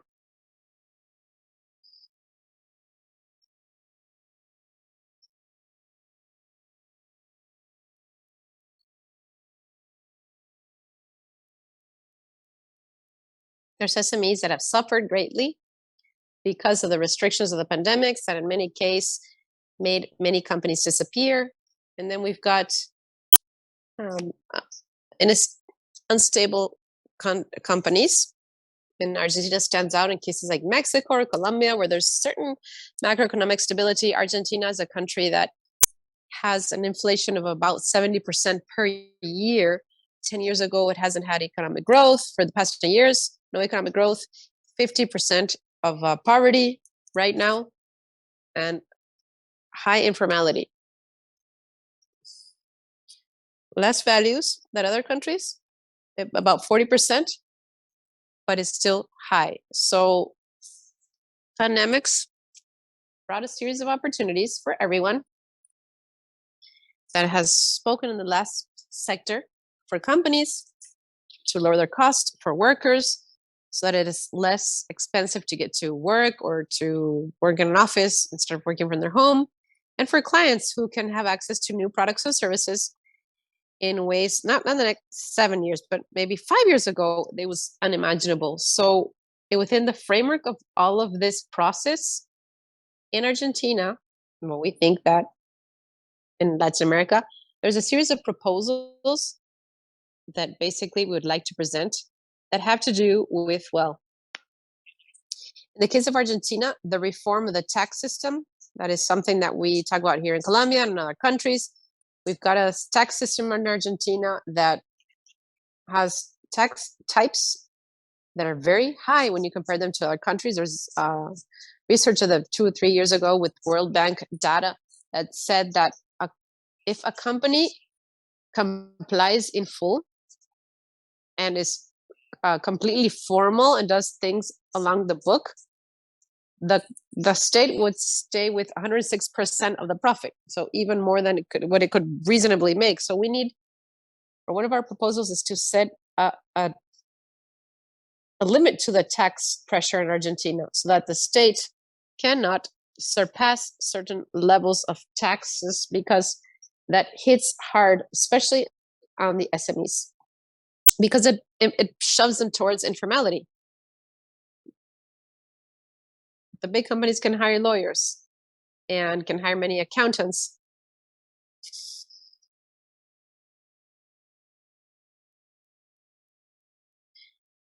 And then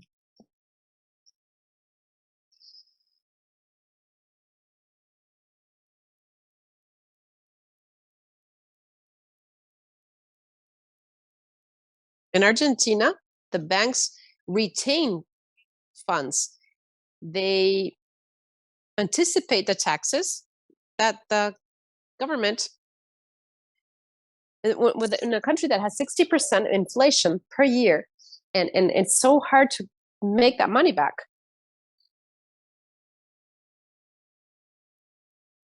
And then we've got more general proposals that have to do with the deregulation, the activities of the companies. And in Argentina and other countries, there's price controlling, there's import bans and export bans that make it very difficult for the activity of the SMEs to carry out their activities. And in digitizing the future of work, that is a big topic today.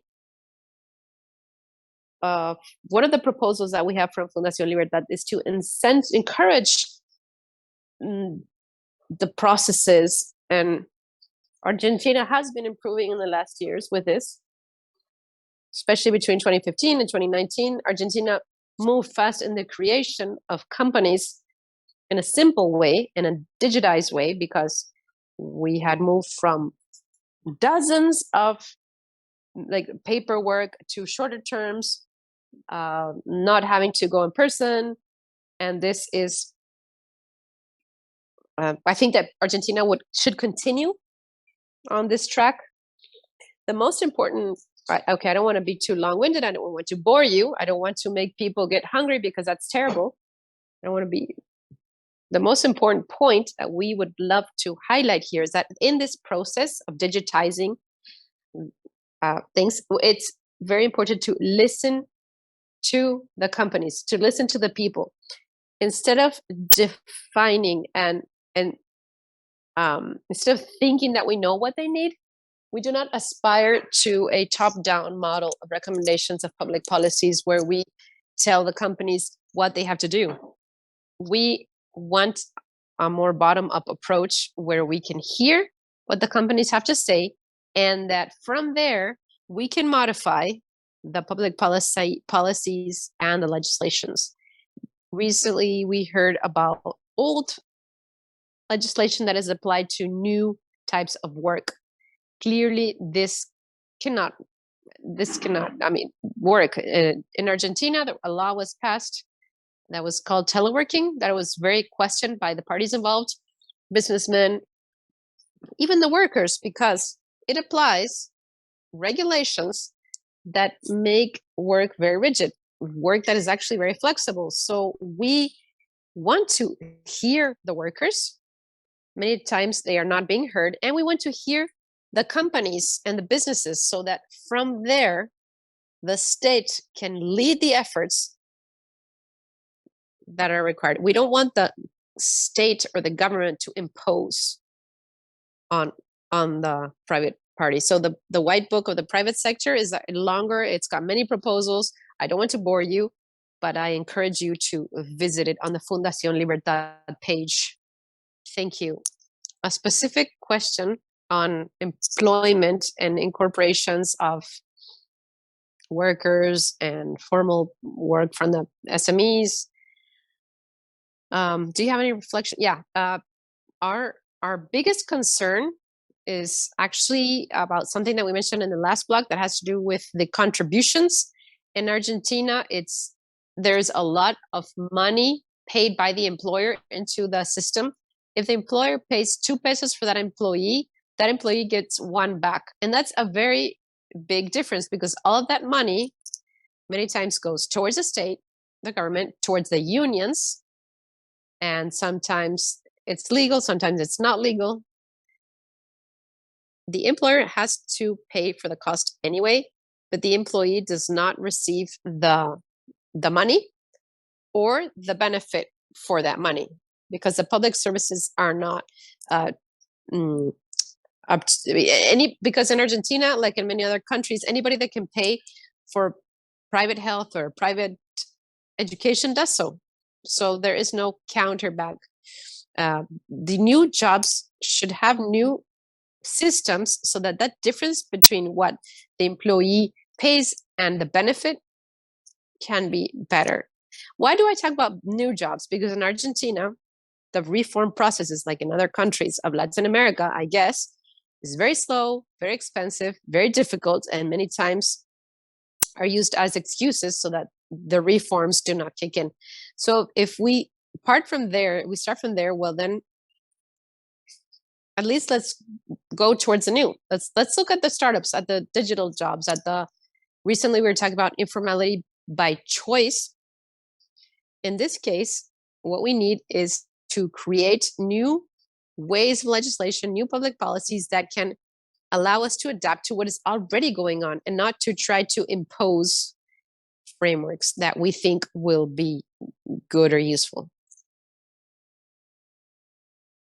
Thank you. Very clear. This new jobs and new microphones is not so easy. New technology is not so easy. Santiago, thank you. Thank you, CIPE, for the invitation. And I do investigation in CERES in Bolivia. It's a think tank, and there's also a CERES in Uruguay, but there's no relation with us. What we're studying in CERES with CIPE support is the cashless economy and the opportunities that this represents for the reactivation of the economy in Bolivia and the effects of the pandemics. So mainly it's a research project, and what we want to do is watch what has been happening and how the population has been taking it in. Bolivia has a high level of informality. It's consistent to what everybody was mentioning. It's above 80%. There are some companies that, even though they are formal and they have set up, are hybrid when they hire. So maybe 2 people are formally hired, and another 10 are informally hired. So the labor laws do not, because the labor laws in Bolivia are very rigid and do not take into account, I mean, there are gaps in the system, so it's very easy to identify them. Now, going back to the cashless economy, during the pandemics, transactions online have increased. Now, we do not know if this was because of fear of grabbing banknotes that could have germs or things, or because there were restrictions that made it harder to leave the home to go buy something or pay something. There was more online purchases, and ASOBAN, the Association of Banks of Bolivia, was lucky enough to have implemented their QR payment system towards the end of 2019. This was the right time for everyone to start using QR codes. And as a matter of fact, during 2019 and 2021 was the first time where the QR code payments surpassed the amount of credit card payments. So this is something that this was something that was accelerated perhaps by the pandemics, but I'm sure that this will continue growing. In economic terms, what this means that it helps to reduce costs. Of course, admin costs and time, and it cuts back on time. You don't have to go to the bank and all of that. Salary payments, etc. But then there's also a fear of the informal sector of being more controlled because of this. There's still a bank secrecy law, and the tax authorities cannot come and look at our bank accounts. So these payment systems do not mean that there is a direct exposure to the tax or to the invasiveness of the tax agencies. But this is an opportunity for the government, because if there is any type of agreement with the banks of increasing their tax base, they could cut back on the taxes. So if what the government is really interested in is in having a certain amount of tax collection that can, not just to make a lot of money, but that can actually be good for something, then they should be willing to sit down and negotiate. But the Bolivian experiences that we have had sadly aim at that. If there will be more taxes, but there will not be less tax percentage. So this is a fear that exists and has to be analyzed. Currently, 20% of Bolivians do this transaction online, but 50% have some type of bank account. So there's a 20%, I mean, people, or 20% of the population already have these methods, and financial education is key, and the banks should have the obligation of doing this through the ASIC. And this is an element in which we could work on a bit more.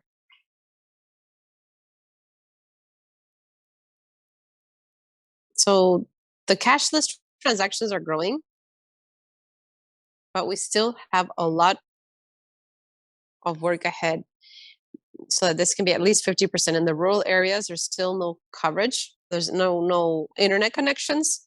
What is being done is mobile wallets, they're called. It's sending money by SMS phones. They don't have to be smartphones. There's one company that does this service in Bolivia, and it was quite successful. It grew fast, and it's used in the rural areas. So that's another way of moving towards the cashless economy that we have to analyze a bit more. And we share the other presentation. It is important to see what is being done instead of just giving a magic recipe top down to say, well, we consider this is what you have to do to improve your economic level. And we have to see what is being done by the informal sector, how they're hiring, how they're paying people. And in this sense, within the cashless economy, it is important to ignore cryptocurrencies and blockchain. This is something that the Bolivian government is afraid of, and the central bank actually prohibited it and said no cryptocurrency in Bolivia. But this is because they didn't understand cryptocurrencies well. They thought there was a Ponzi scheme. A lot of people there was a lot of fraud involved, so the central bank directly prohibited it. But people are buying cryptocurrencies online, and they are using it as savings, or they are investing in these assets. It's still not used as cash. I think in the world, this is not so popular yet, but without a doubt, it is something that the government cannot stop or ignore.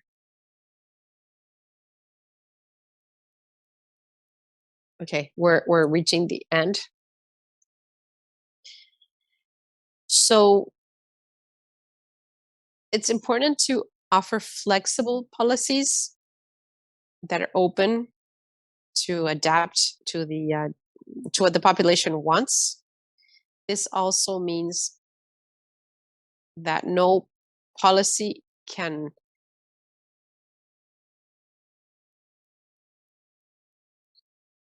okay, so if people want to use cash, then there have to be the facilities to use cash. There are other types of challenges if we go more towards a cashless economy. If the government already has a facility of including banknotes with no type of control, or if the money is not backed up by anything, if it is a totally cashless economy, then what impedes them from just issuing numbers? It seems it's a challenge that we still have ahead of us. And that is where blockchain technology is crucial, because Bitcoins, for example, there's a limited number of Bitcoins, and that will be the norm, that they cannot issue more of this currency. Maybe there will never be more inflation, but we're not really sure. I mean, these type of debates we're not having these types of debates, and I think we should. And about the previous session discussion and the legal system and how it can adopt technologies, well, blockchain is also a unique opportunity for this. The contracts through blockchain are a tool that is fundamental. It is totally decentralized, and it's trustworthy. So yes, there's more questions than answers right now. But I hope that the roundtables that we have later on can help us tune into policies for this. Thank you very much. Thank you, Santiago. The cashless economy in the working environment and the possibilities of having payments with cryptocurrencies. As you've said, this was not allowed, but it does pave its way forward. How is this being transformed? How is the economy being digitized? in the labor market? Well, I think it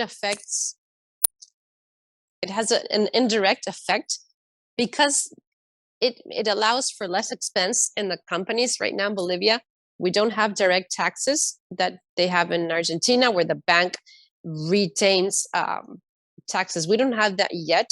So you can do payments formally or informally through the bank and nothing happens. It's all cashless. So it flows in a seamless manner.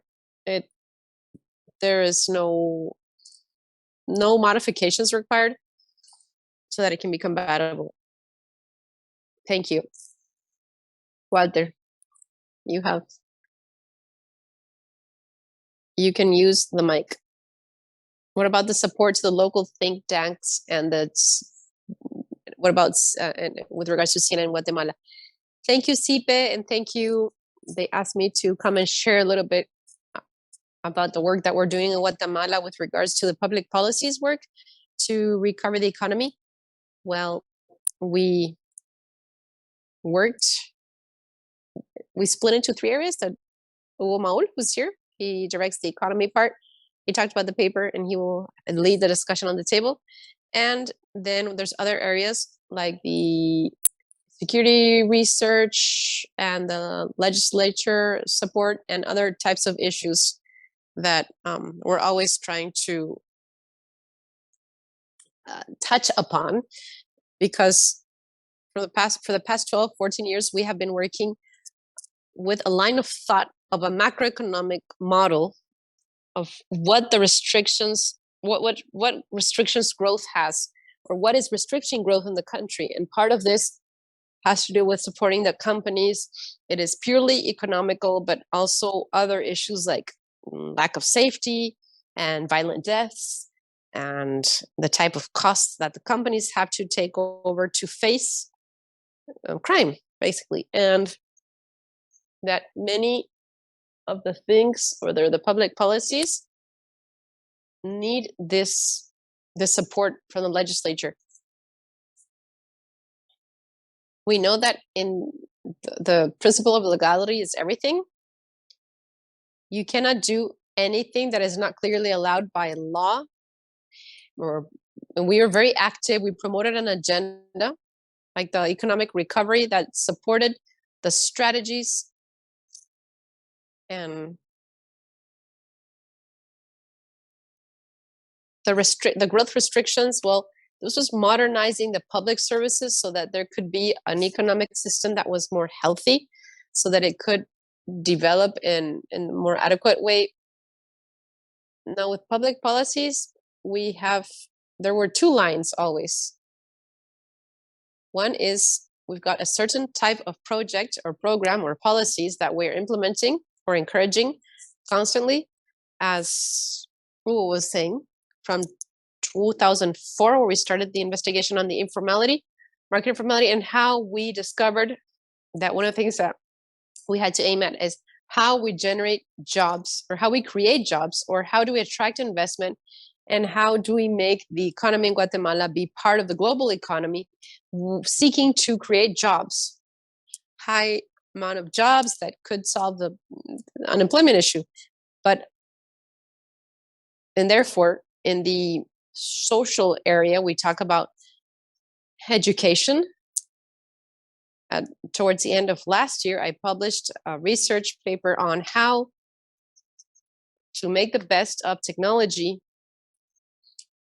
in the area of education, because many times we had proposals on how to improve the education and the coverage, but one of the addendums was always how technology can help. But then COVID came, and so we saw that this became a necessity, because many of the gaps that became even larger in education, and it was due to this low penetration of technology in education. And we were not even thinking about soft skills at this point, because when you check the public policies that are being implemented in countries that have been leaders in many years, we see that there are programs that try to generate soft skills in starting with primary education. And when we think about small classes that are or subjects that are introduced, like programming, not how to create an app or something or a web page, but just simply it's a change of thought process of how to train the new generations for this work of the future. As you were saying in the previous panel, before, you were taught to tie a string around your files, and now you have to use computers for any type of work that you will carry out. And there's many weaknesses still in the different skills. We notice when we implemented different programs, like in the legal arena or which where there's more lawyers, we supported the technology platform where we try to follow up on the sector, on justice, and how the system, what the different results were, and what percentage of this and what type of jobs were created. Because maybe somebody can start. Okay, what he's saying is some judges were issuing a lot of decisions, but they were not. It's not a matter of how many decisions, but how well made or how well thought they were. So quality over quantity, because we always speak about a quick justice, but I don't think it's quick is always best. And even though we can refine things, our idea is at least to present platforms or projects of things that can be done in the public sector and are not being implemented because maybe somebody from outside can say, look, well, you can do this with the resources you have and the technologies you have currently, maybe not so sophisticated, but maybe something can be done and go from something that is 100% in writ to something that is digital. And it's important that in this transition, there was an agenda that, among other things, well, like last week, we finally approved the leasing law that had been on the agenda for a long time, that had not been approved. And that was one of those issues of a sector that didn't need it and was not regulated adequately. Another issue was the reform of special regimes that Hugo was talking about, where, yes, there have been more restrictive reforms, because what was happening is that many companies did not comply with 100% of the requirements. And so a lot of people were, so there were some reforms there. And finally, the law of simplification of requirements and red tape. Even though we see that it's difficult to implement it in the short term, at least there's a possibility, or sorry, not possibility, positivity. At least it exists. And there's no excuse. You can't say, oh, I can't implement it because it's not in the law. Now it's part of the legal framework and there's deadlines. And we hope to follow up on it to see if it, and see what challenges arise and are being identified. Because we also have to acknowledge that as technology moves forward, laws have to adapt. For example, the law of political parties and electoral colleges has been updated in Guatemala many times, and during a recent revision, and the last update from 2016, we saw that there were inconsistencies. There's a problem that there's never a control or a check, and the last article says anything above this is approved. So in one law they said, okay, a term is 6 months, but in Article 48 in another paragraph it said the term is 12 months. So in one law there were inconsistencies. So these reforms are sometimes done partially or not, they're not done well, and they have to be updated. There are changes in the technology, there are changes in the organization, in the companies, and it's important to take these into account. And in the economic arena, there's an exercise of encouraging issues that are interesting to us, and also to ask the policymakers what their priorities are, and on those priorities say, look, here, here, here, here, this is where you should go, or this is the way to go. And in the economic area, well, Hugo and his team were supporting the Ministry of Economy and different research to see what sectors were more productive and could generate that type of employment that is needed.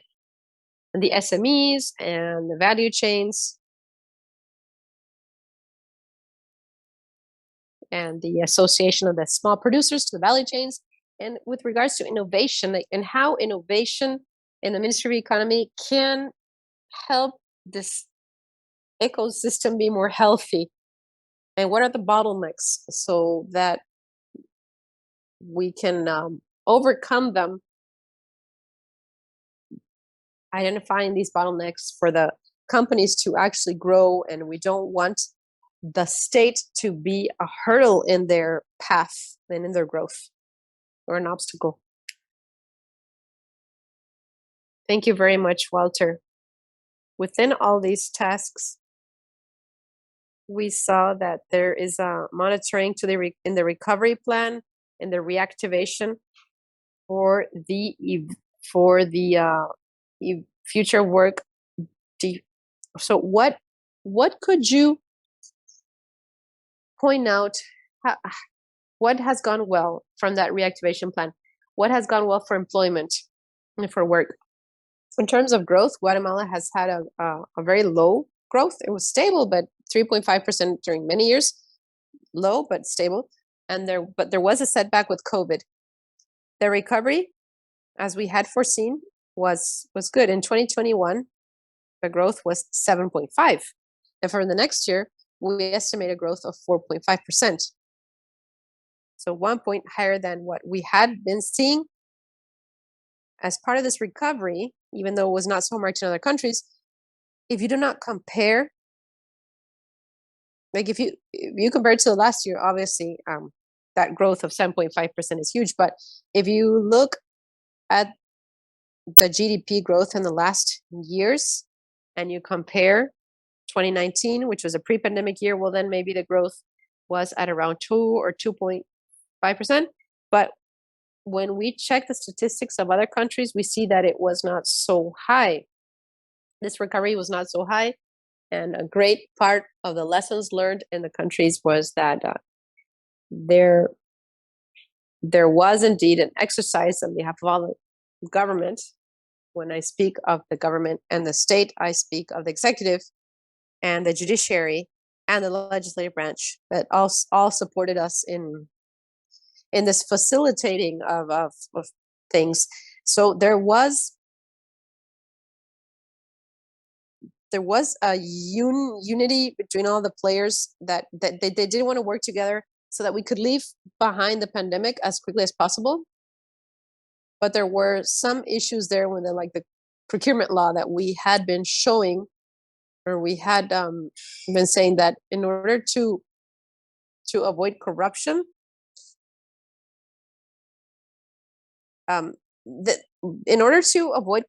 people become too strict with their procurement laws. And so that made it hard for us to buy our COVID shots. And then we didn't have COVID shots. And then we couldn't recover the economy. So, and then when we finally got the shots, well, then we could talk about recovery. But we're always watching we're always watching out for the stability of the macroeconomics. Our next project with CIPE, and what we're asking for here to September, is focused on giving or having a closer follow-up to the deficit and want it to go back to pre-pandemic levels. There's a small open door now, and politicians always want to make more than they should. So this openness that there was, and this coming together of the whole, academia and the productive and sector and the government can be refocused, and that all of these restrictions can be that have always existed can finally be overcome. Thank you very much, Walter. We are very close to the time when our event ends, and I always heard that you never have to speak during lunch. I think we can have a final round of remarks of a few minutes of each of you so we can wrap up our session, our morning session. Thank you for the invitation, and thank you for having the closing words. I was listening to my colleagues, and the issue of increasing the efficiency of the state is something I always hear. We want the government to be efficient. We want it to spend our resources more efficiently. We want it to give people what people expect from it. But what happens when the people in the government are not aligned with this? What would happen in Argentina? And what happens when, in the case of cryptocurrencies, if there are legal frameworks created so that the state can regulate them? There's a lot of people that show some resistance to being part of the plans because they think, well, this is all very nice, but it's a trap. The government is creating a legal framework, but then when I want to have transactions, the taxes will be high, or they'll think I'm wealthy and they'll confiscate whatever I have. So I'm taking back with me a reflection that is, how do we increase the efficiency of the government, and how can this be good for individuals and companies, and not the other way around? I was thinking about the blockchain also. As technology moves forward, and I heard this in Argentina a lot about blockchain, then the agreements our contracts and agreements through blockchains replace everything that you have to do when you want to buy or sell a vehicle. Because all of the paperwork that you have to do as an individual or as a company, if you want to register a vehicle, are tedious and are used for political favors, because they open vehicle registries up for the friends. So this is technology that it could improve the quality of life. It would make things more efficient, and it would make the private sector be able to buy or sell goods in a more simple manner. And something that is totally unrelated, but I would have liked to have said this in the beginning, is why are we doing what we do? Why do we talk about the private sector and strengthening the private sector? I think the objective that CIPE has, and that we have in Argentina, and all of us that are sitting here, of strengthening especially the democracy through the private sector, because a private sector that is subject to the state, or that starts decreasing because of high taxes, all of this is part of a people, of a nation in which democracy can be affected, because we can start hearing populist leaders who promise the impossible, and they say, and they offer things that capitalism or the economy can never truly provide. I wanted to actually start with this, but I'm actually ending with it, of how important it is to strengthen the private sector in order to strengthen the democracies. Thank you. Thank you, Santiago, for your final words. Yes, I fully agree with Marcos. Without a doubt, we're here to strengthen democracy and to search, to alleviate anything, and to try to get rid of anything that can be a problem for democracies. We don't want people to associate democracy with matters that impede their growth. In Bolivia, the government doesn't see a difference between reactivation of the economy, of reactivation of the country or the state, or reactivation of the economy. The state still does not see the difference between cryptocurrencies They say, okay, it's all good and nice, and but what's in it for me? That's what the government always says. It's kind of childish, but it's behind the strategies and the thoughts.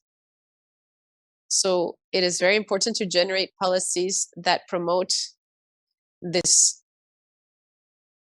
It's not about reactivating the economy, but it's about reactivating the state itself, but also the economy. Yes, thank you.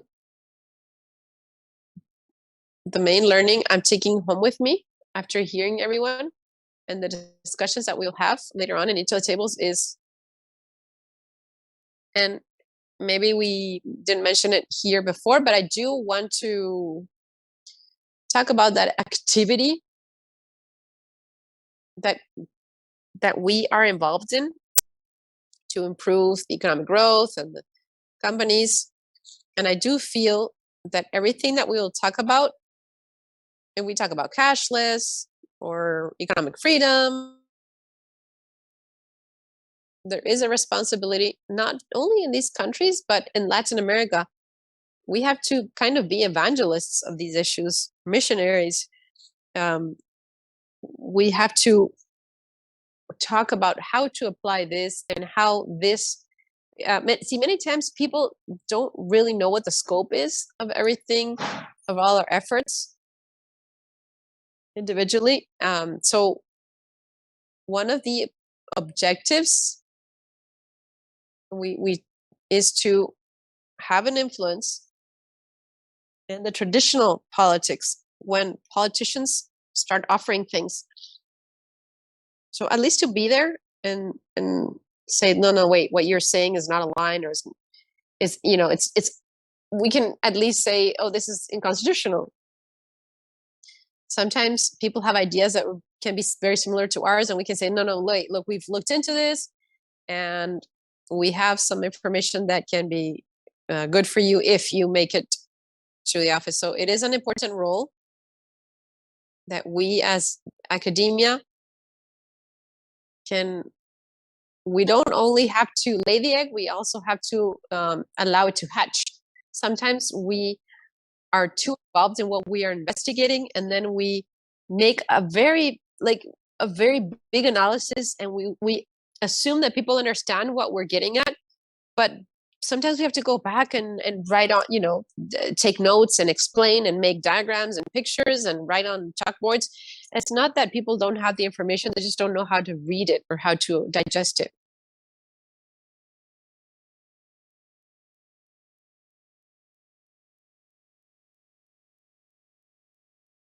Okay, finally, our acknowledgement, and we want to thank the Fundación Libertad, we want to thank Ceres and CN and their spokespeople today for these presentations, because everything is of enormous significance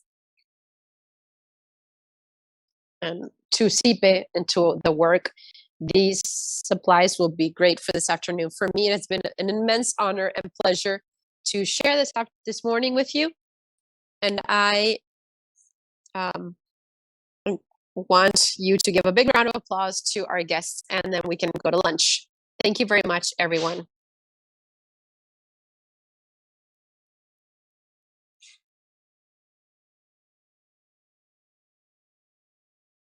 Okay, I want to thank Juan Lozano again for having been the moderator of this rich conversation. I want to thank everybody who was here in Bogota, and please be aware that you can follow us on Twitter at CIPE_LAC, LAC.